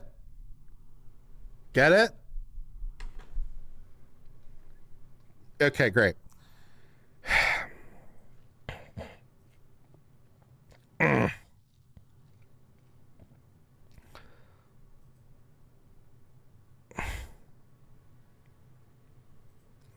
Some people in chat didn't get it.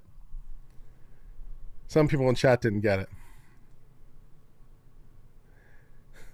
She don't lie, she don't lie, she don't lie. Cocaine.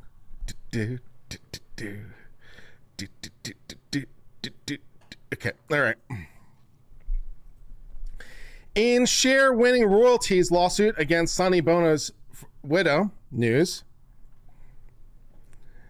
Cher has prevailed in a long-running lawsuit that she filed against the widow of her former musical partner and husband, Sonny Bono. I can't believe that these issues are still happening.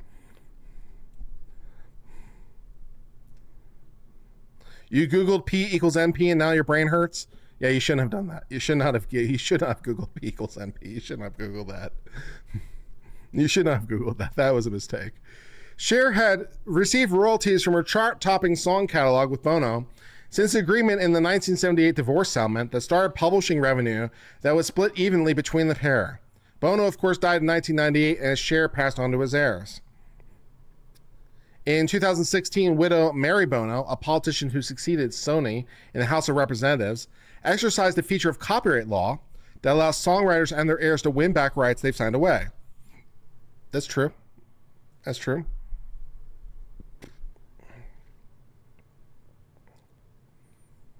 That is definitely a feature of copyright law. Royalties were withheld from Cher in 2021. The singer sued, with her lawyers arguing the termination clause was wholly inapplicable to the royalty split agreed to in the divorce settlement. Interesting legal question. Very interesting legal question.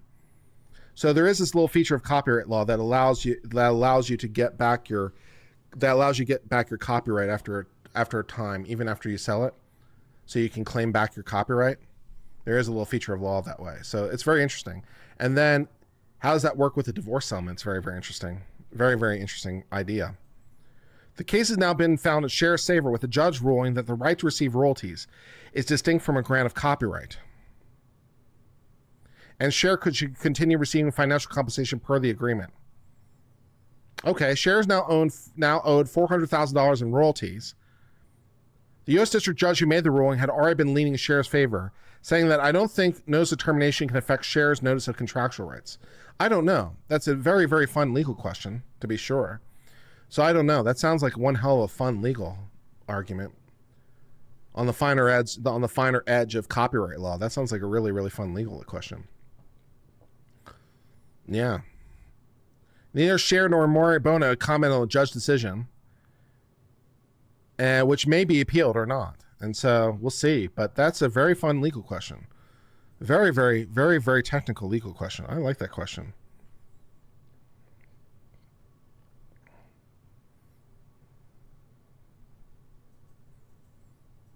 Very fun legal question. It's not obvious on the first instance who's right. Like when you explain the problem to me, I'm like, I don't know who's right.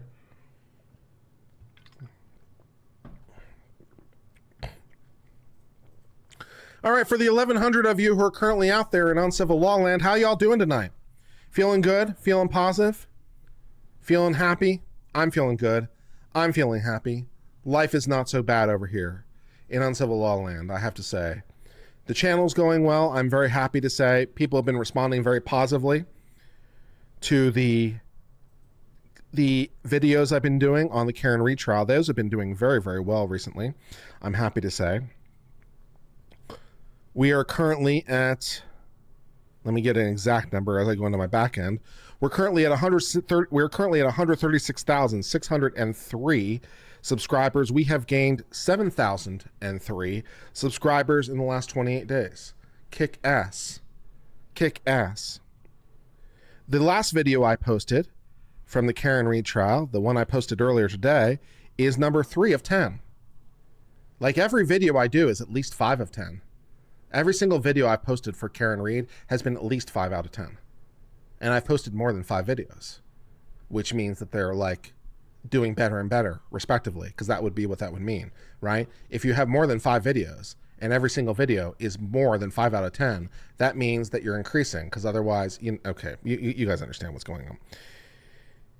The videos, the views, for example, for the videos today is up 20%. Kick ass. 20% up on average, and that's a floating average, so that includes the recent videos, so that's very, very nice. And that's very positive. And life is not too bad over here in Uncivil Law Land. Plus, I went to the dermatologist the other day and got some stuff for my ears. That's exciting. I have this little dryness around my ear. So got some stuff for that, and we'll see how that helps. Plus, I got some stuff for my leg because people said they saw some discoloration on my leg. So I got some stuff for that, and we'll see if it makes any difference. But okay. So we'll see. And if that doesn't work, then I guess I got to go see a vascular guy and see if that makes any difference. But whatever.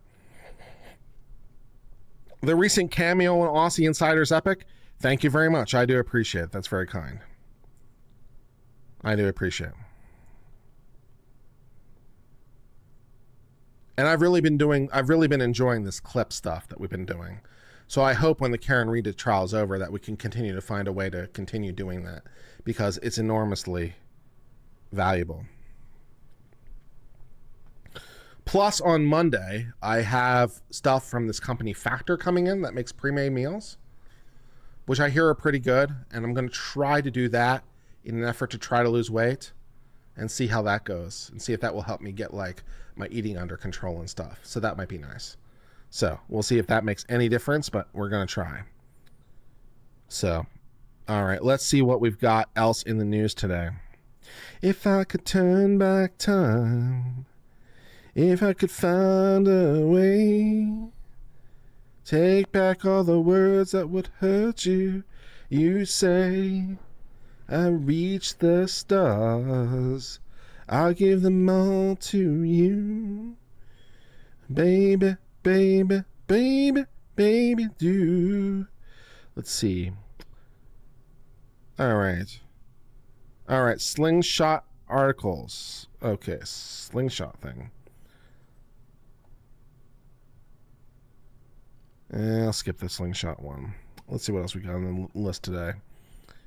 Let's do the Florida man story. We can use Florida man.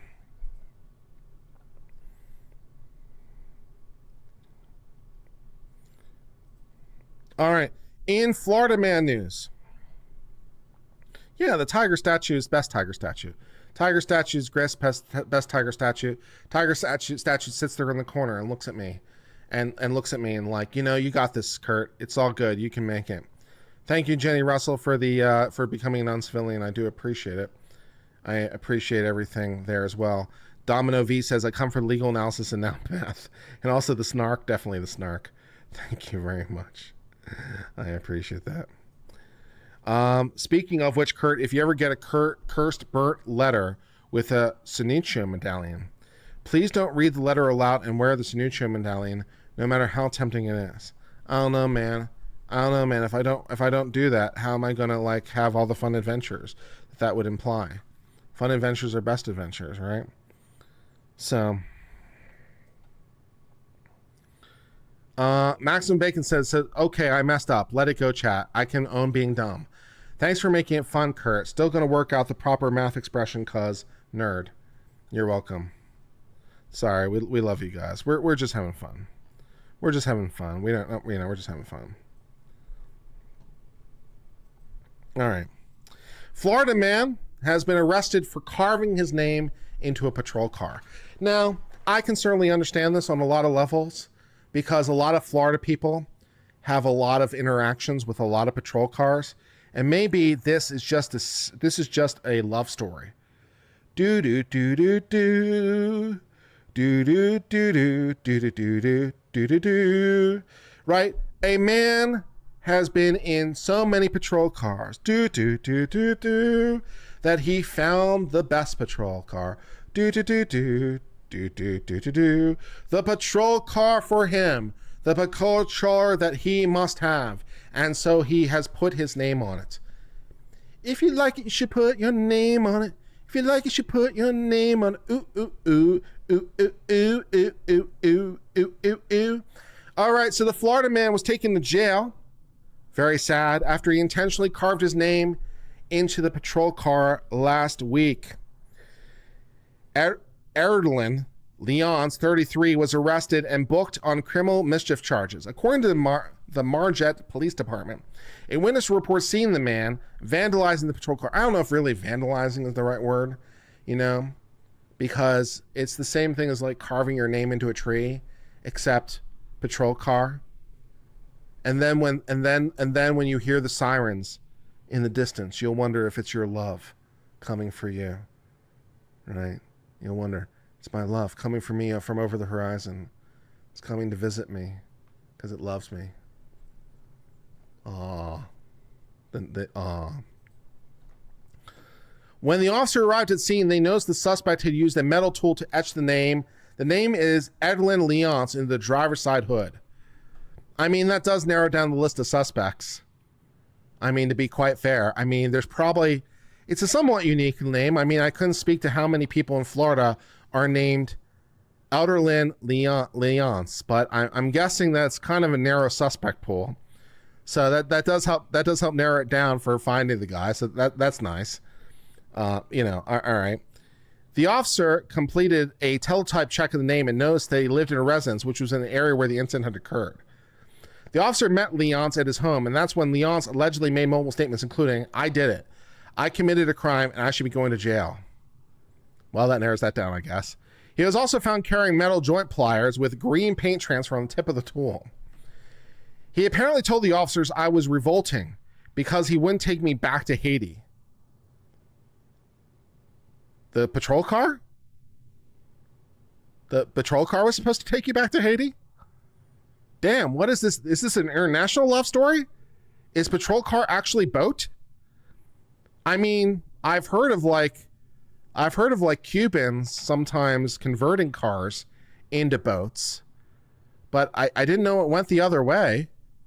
Patrol car also boat, supposed to take you back to Haiti? The drama in Florida is real, man. The drama in Florida is real. Due to his mental state, he seems fine to me. I don't see a problem. Leonce was taken to a local hospital where police said he continued to make utterance like, "I messed up the cop's car and I should be going to jail for that." I don't see any problem with this. I don't see any problem with this. This guy did nothing wrong. Hashtag free Leonce. Hashtag free Leonce. This guy did nothing wrong. Leonce is a man of the people. He knows what he wants. Hashtag free Leonce. He's a man of all seasons. Not guilty, Your Honor. Not guilty.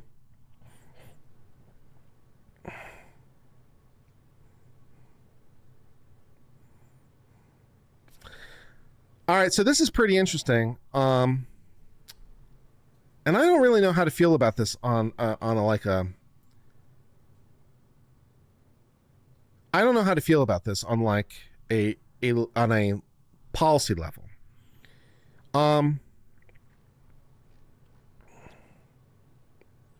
Let me see if I can find an article for this. Give me a second.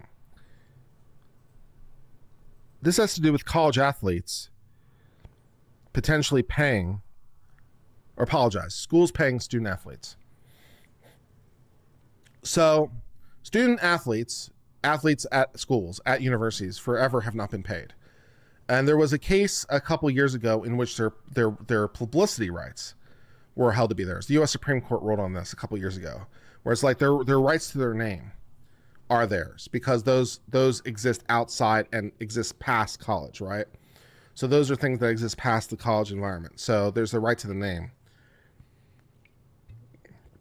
But now there's been an interest in a long time in potentially paying students, athletes, money while they're in school. And I'm not sure how I feel about this, to be honest. It seems a little questionable, like from first principles. It seems questionable from first principles because in the beginning, there was a university, right? And the mission of the university is to educate. And some of the students were like, you know what would be fun? What if we like had some extracurricular activities too? And the schools were like, cool. And then they're like, what if we like played against other schools that were also doing the same activities? And that was cool. But it was all like within the scheme of the academia, right? And then it became enormously profitable for the schools But by directly paying the athletes, it's like we're kind of polluting the purpose of them being student athletes. It seems to somehow defy what it's supposed to be in some ways. But I don't know. I have questions. But this has led to some collateral consequences. Okay. Iowa State has scrapped plans for a new wrestling facility. Texas A&M has laid off a dozen or so of staffers. The revenue sharing model outlined in the $2.8 billion antitrust settlement proposal from the NCAA and the 5 largest college conferences would allow schools to provide up to $21 million annually to athletes, or up to 22% of the average Power League school's annual revenue. That is a shit ton of money. That means budget wrangling and an untold number of potential difficult decisions are looming for athletic departments. So this money is now, let's say 20% of the revenue is now going to be going directly potentially to the student athletes themselves and not potentially to the facilities and things like that. And also somewhat potentially corrupting the purpose of the point of the thing. So I don't know. Yeah, Eddie says this will destroy smaller programs and eliminate most sports. It may well do. It may well do. It also might directly impact Title IX, for example, because the reason that girls' sports are funded is largely off the back of the boys' sports, because the boys are bringing in all the money, because the boys' sports are by far and away the most popular. So where are we getting the money from for Title IX now? Right, for all the girls' sports. Girls' sports, when Title IX was passed, girls' sports went up something like 800% because we were using the money that the boys raised to finance the girls. Thank you. You're welcome. Anytime you want to thank us for the patriarchy, women, you're welcome, by the way, because it was the boys that were giving you all the money, because they're the ones earning all the money. And you were using the money the boys earned. But now the boys are going to just get directly a salary. So how are we doing Title IX? How are we doing that? I don't know, man.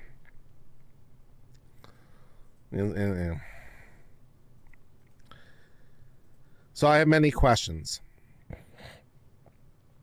At the end of the day, this is an economic earthquake within the system, and the system is very uncertain and risky, volatile state.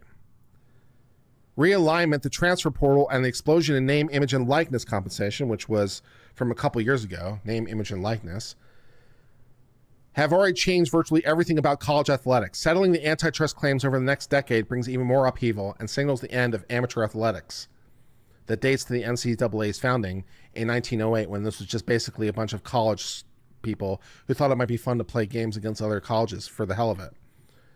So yeah.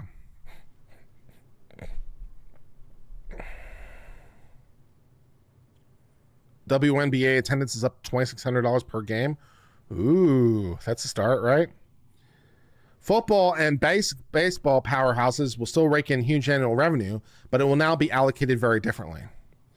When you have to shift revenue of up to 22%, things won't remain the same. That predicts people will have to make decisions. That could be any number of wide-range decisions of issues I haven't been able to consider, some which I can imagine we'll have to start looking at. Said some of the money might go towards donor-backed collectives, in theory, that will shift over the athletic department to boost revenue. But there also might be cut costs. Schools must find a way to cut costs, including putting facility projects on hold, even with new money arriving this year. So it's definitely going to be a really interesting thing to see how this is going to be happening.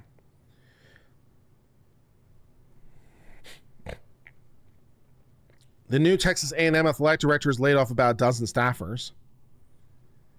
Hefty buyouts and massive coaching contracts, like $13 million annual salary awarded to Georgia's two-time national champion, mean there won't be a pity party concerning athletics Lombardi. Yeah, I don't know how this is going to be a really interesting thing to see how this plays out. And I don't know how this plays out. I'm not sure anyone does. And I don't know how this is going to play out. I have very mixed feelings about it, and I have a feeling, although I could be wrong, because it's, my more conservative impulses are like change is inherently problematic.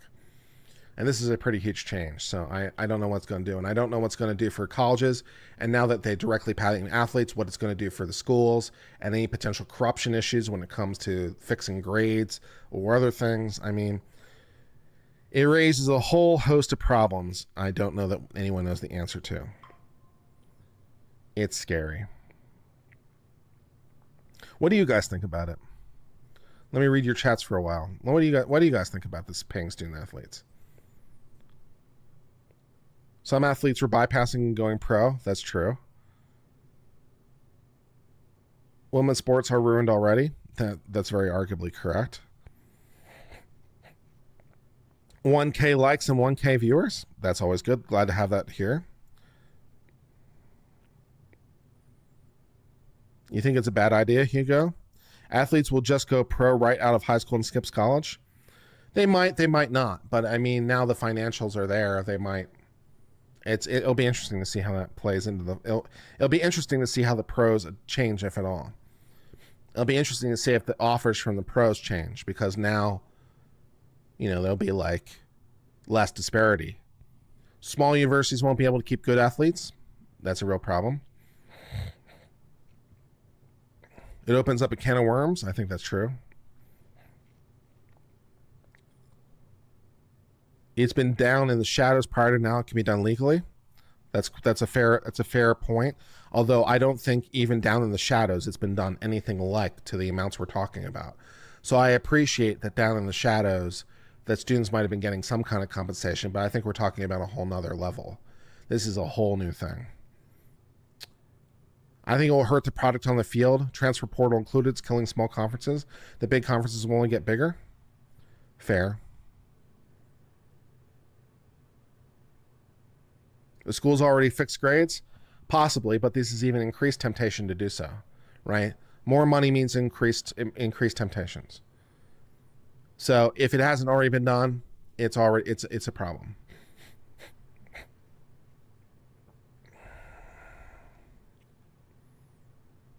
I'm going to always be salty about athletes making so much more money than first responders.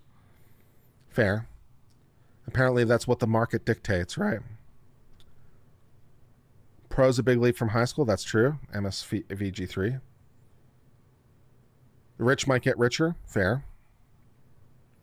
In the old days, kids would get cars, parents would get houses and jobs. Yeah, fair enough, right? So, but this is now on a whole different level because now we don't have to hide it. Now we can just do it directly. And the amounts are likely to be much bigger. Schools already pay students for various things. Yeah. UNC got away with the slap on the wrist for a whole full fake department. Fair point.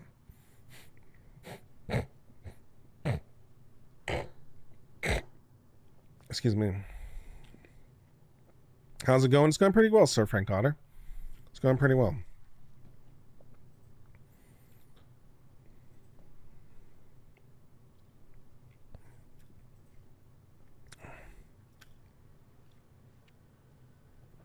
Excuse me.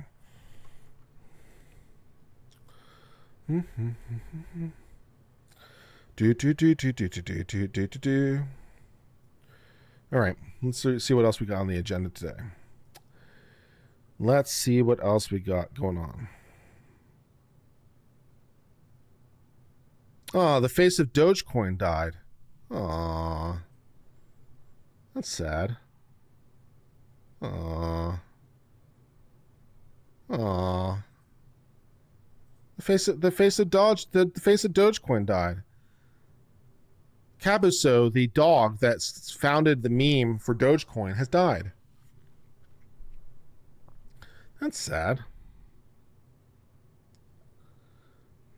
So she'll join Chloe in heaven. Or on a farm upstate.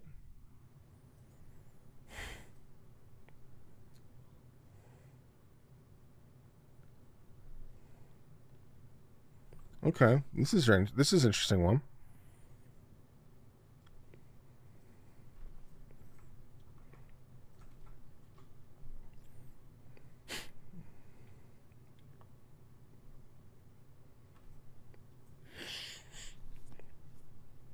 Okay, in very, very cold case news, in extremely cold case news, Skeletal remains, which were found in a plastic bag in the 1980s, have now been identified as a woman who was born in 1864. So, yeah, that happened. Skeletal remains found in a plastic bag in 1985 have been identified as a woman who was born during the American Civil War and died over a century ago. I think the search for the killer might the search for the killer might be over, guys. The partial skeletal remains were found in 1985 in a plastic bag in Los Angeles. A lab specializing in forensic genetic genealogy has looked at the bones, determined the bones belonged to a woman who was between 35 and 50, but no other information had been available. The case remained cold for a long time. In 2016, case information was entered into the National Missing and Unidentified Person System, and a facial reconstruction was made. A photo of the reconstruction was released publicly to try to generate new leads, but no matches were made because the woman had been dead for 100 years. The Ventura County Sheriff's Office worked with the county medical examiner in 2023 to submit the forensic evidence from the case to a company. The Texas-based lab used DNA evidence and other analysis to help identify remains that are found. The scientists developed a DNA extract and conducted forensic-grade genome sequencing. From that profile, they started conducting extensive research. Investigators connected with potential relatives, and finally, a reference sample of DNA was taken from a possible family member. That DNA sample allowed police to identify the remains as that of Gertrude Elliott Littlehall, who had been born in 1864 and died in 1915. Now, that's just cool, man. That's just cool. That's just cool that, like, we're able to figure that out. I find that very cool. I find that incredibly cool that we're just able to figure that shit out. That's just, like, awesome.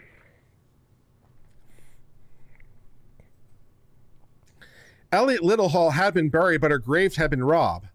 The company did not specify when the grave was desecrated, but said her skull had been taken and resting place otherwise disturbed.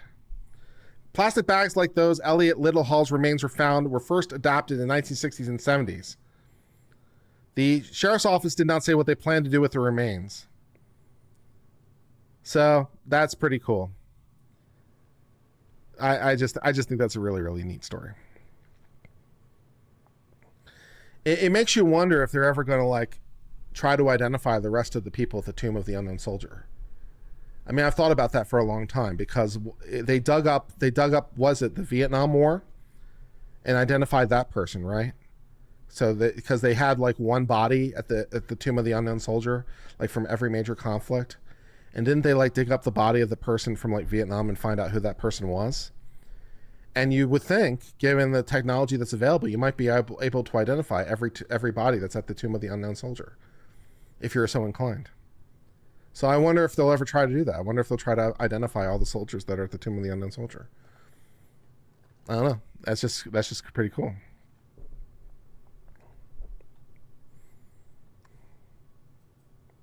You don't think they'll try to do it?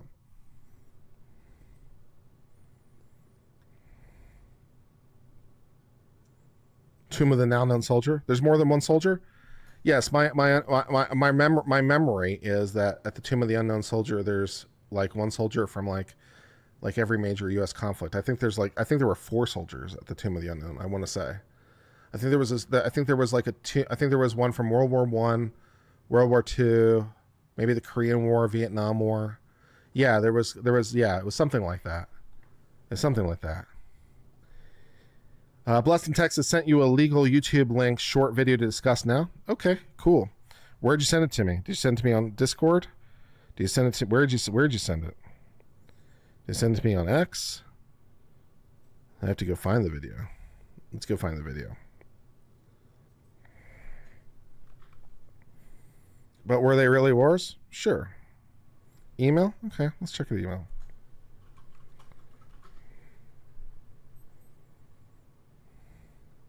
Better to leave well enough alone? Maybe.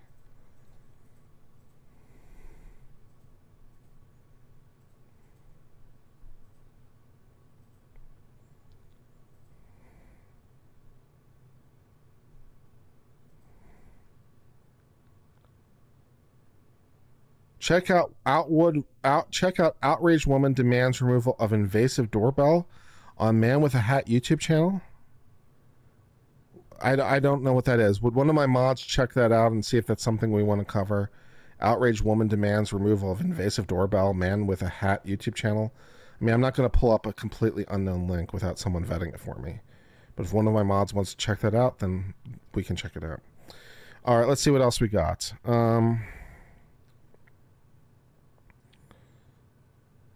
Let's see if there's anything else on the agenda for today. Another billionaire wants to take us up to the Titanic, which isn't a big surprise. Okay, this is a good Florida man one.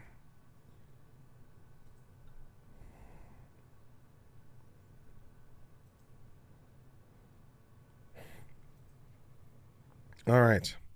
In Florida man news, a Florida man has been sentenced to prison for a conspiracy to smuggle turtles.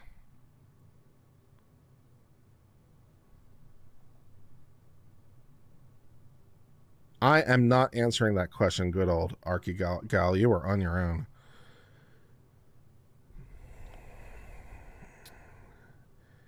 A Florida man was sentenced to prison on Friday for conspiracy to export thousands of turtles to Germany and Hong Kong illegally.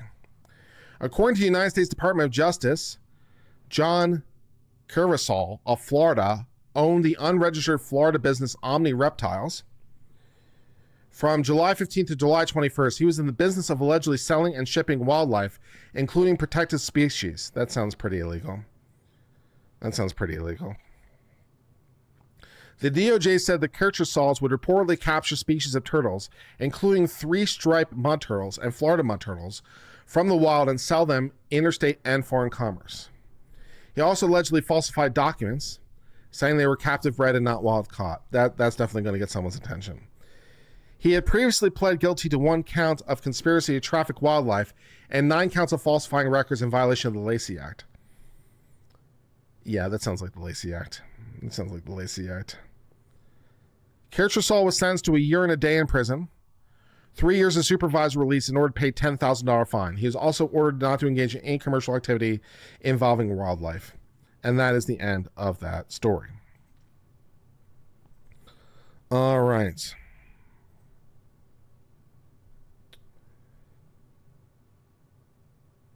Let's see what else we got on the agenda. Is there anything else on the agenda tonight?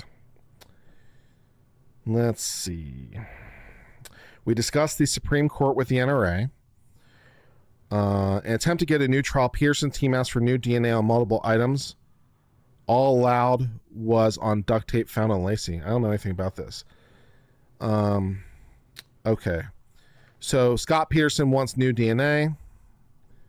And the judge mostly said no. All right, we'll cover this story. All right, the judge has approved testing of 1 item that the defense had requested. The California judge largely denied a motion by Scott Peterson for new and additional DNA testing, as the Innocence Project seeks evidence proving he didn't murder his wife. The LA Innocence Project, which took up his case last year, had requested 14 items to be tested or retested for DNA. On Wednesday, the judge denied the request for all but 1 item, the duct tape recovered from the pants of his wife at the time of her autopsy. An excised portion of the tape was DNA tested in 2003 and shown to have human DNA present, but the DNA was not of acceptable quality to generate a profile at that time. So they're going to give it another shot. Lacey Peterson, who was 27 years old and 8 months pregnant, disappeared, with her body later being found in San Francisco Bay. Scott Peterson was arrested and charged with first-degree murder in the death of his wife. He was convicted in 2004 and sentenced to death, but later commuted to life without the possibility of parole, because that's basically how California rolls.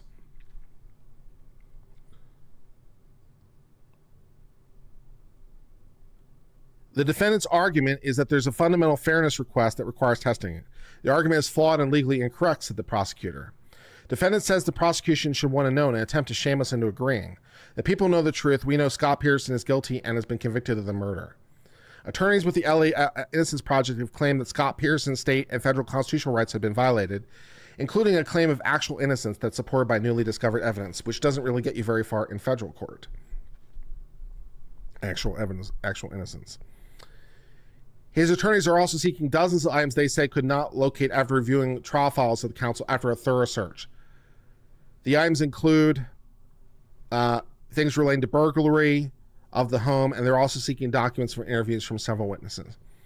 And the post-trial motions are scheduled for it to be discussed in July. So that trial, that is ongoing, and we'll see if that gets anywhere indeed. All right. Anything else on the agenda?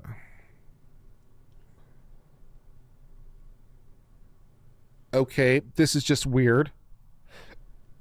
This is just a weird one.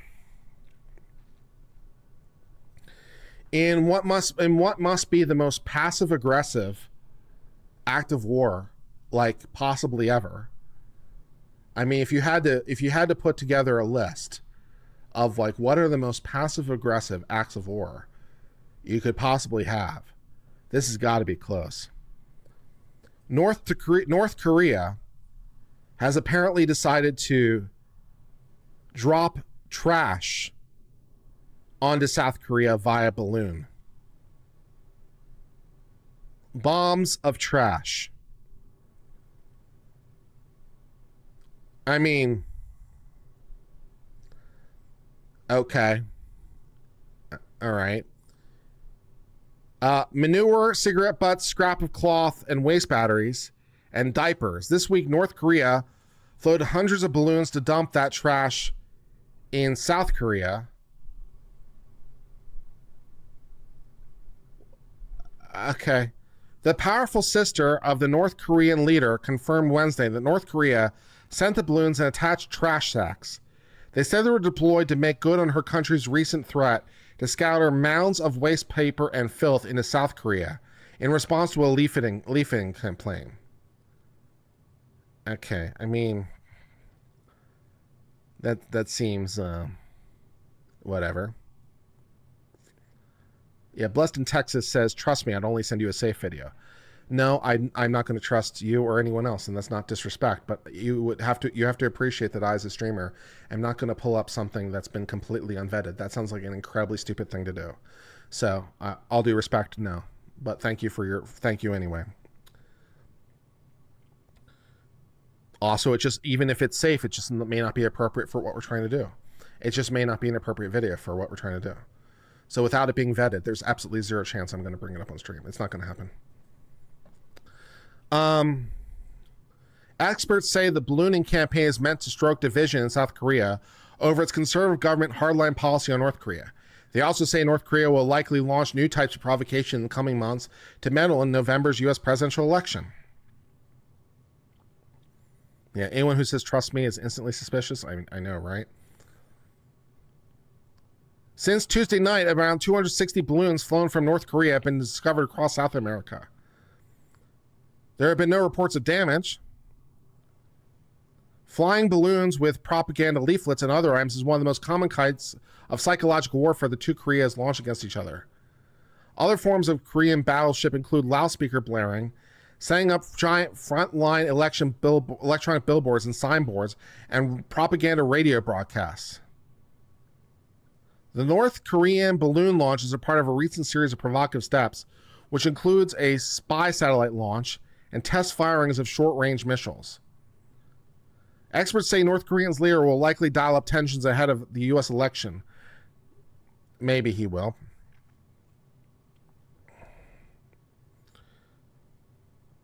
The point is to make the South Korean people uncomfortable and build a public voice that the government's policy towards North Korea is wrong.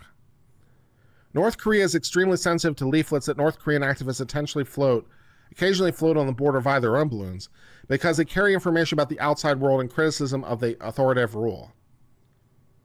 In 2020, North Korea blew up an empty South Korean-built liaison office on its territory in protest of South Korean civilian leafleting.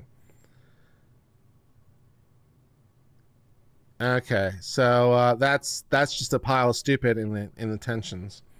So yeah, that's just a pile of stupid, and we can press on. All right.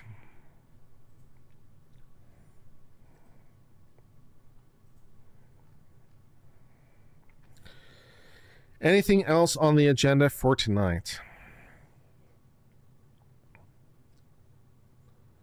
Oh, there's this one on Google's AI search failing. That's pretty funny. I mean, it's to be expected, but still. Search, sometimes these things fail. Social media has been buzzing with examples of Google's new experimental artificial tool going awry. The feature, which writes an AI overview response to user queries based on sources pulled around from the web, has been placed on the top of some search results, but repeatedly, social media posts show the tool is delivering wrong or misleading results. NBC News was easily able to reproduce several examples highlighted in viral posts online. For example, NBC's new search of how many feet does an elephant have resulted in a Google AI overview answer that said elephants have 2 feet, with 5 toes on the front foot and 4 toes on the back feet. That's not really right. Some of the false answers verged into politically incorrect territory. An NBC News search for how many Muslim presidents in U.S., the result of which was the first person in social media returned a Google AI overview that said Barack Hussein Obama is considered the first Muslim president of the United States. Nice. The examples we've seen are generally uncommon inquiries and aren't representative of most people's experience. Very nice. The vast majority of AI overviews provide high-quality information with links to deeper dives in the web. We continue extensive testing before launching the new experience to ensure AI overviews meet our highest bar for quality. While there have been violations of our policies, we've taken actions. Some Google users have created workarounds to avoid the new AI overview feature altogether.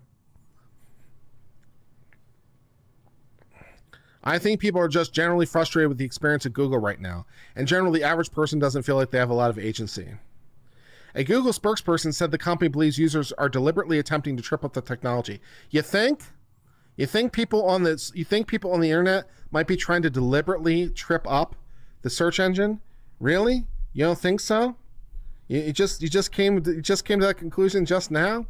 Some of you guys on social media are just bastards. I'm looking at you guys. Some of you guys are bastards. And you're trolling the poor AI. Much like some of you might troll creators out there, some of you are trolling the poor AI, and you should feel ashamed for yourself. You're all bad people.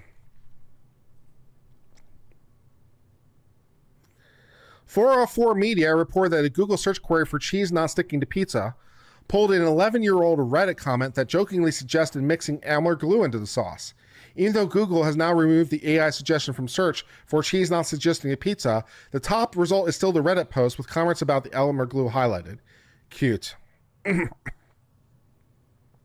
A Google spokesperson wrote that queries like cheese not sticking to pizza are not searched very often. Well, I mean, I guess.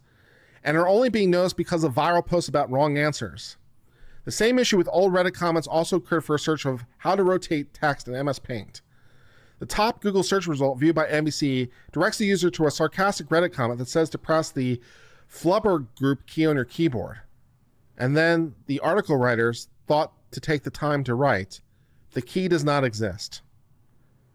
Thanks, that's helpful. Thank you for telling me that the flubble group Gorp key does not exist on my keyboard. That's really interesting information.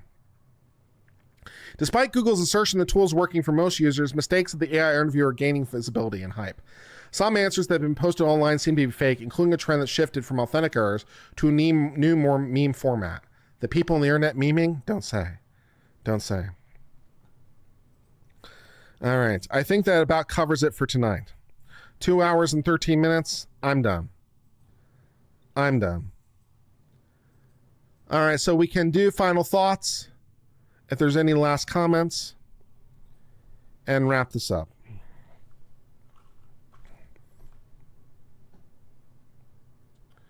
Let me just check to make sure if I haven't missed anybody, or do my best. I thought it was a good show tonight. I think it was a good show tonight too. And I appreciate the 1,000 of you that are here and joining me. It's very nice of you. I appreciate all of you who spend time with me. It makes me happy inside. Happy Uncivil is good Uncivil.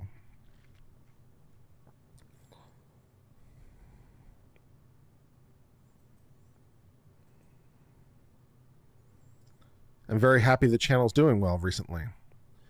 I hope that we can continue to maintain it somehow when the trial's over. We have a format that works for us. If we can figure a way to transition it once the trial's over, that would be awesome. So we'll see what we can do. All right. Fan funding. All right. Looks like. All right. Jenny Russell became an uncivilian, and Sorelli gave $5 Canadian, said, "Lol, a tip from my pooch to you for your singing. He appreciated because he heard you and is hell tilting at the TV. Love with crying emoji." And 20th Century Fox has been a member for 17 months.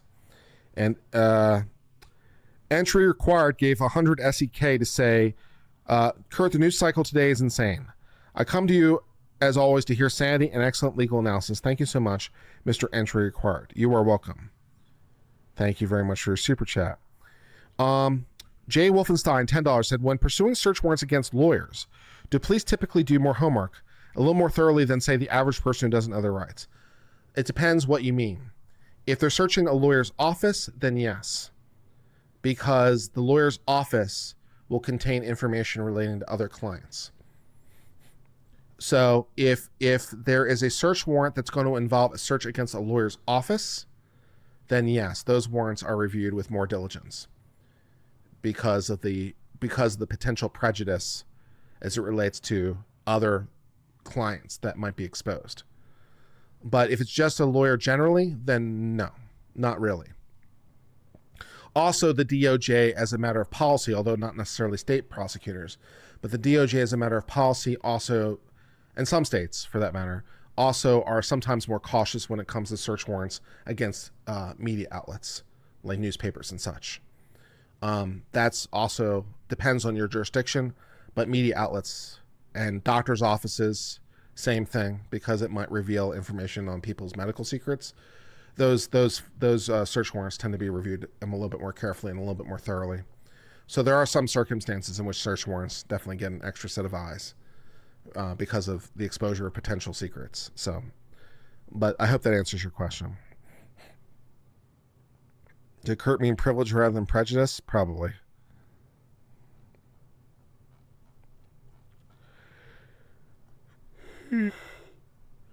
Jake from State Farm said, "You appreciate me." Spacey gave me $49.99. I think I read that earlier.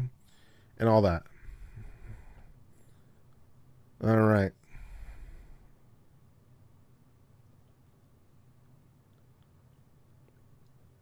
All right, I guess we'll go ahead and sign off.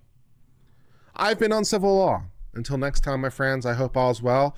We will have a Karen Reed video tomorrow. I have to edit it tomorrow, but we will post it tomorrow.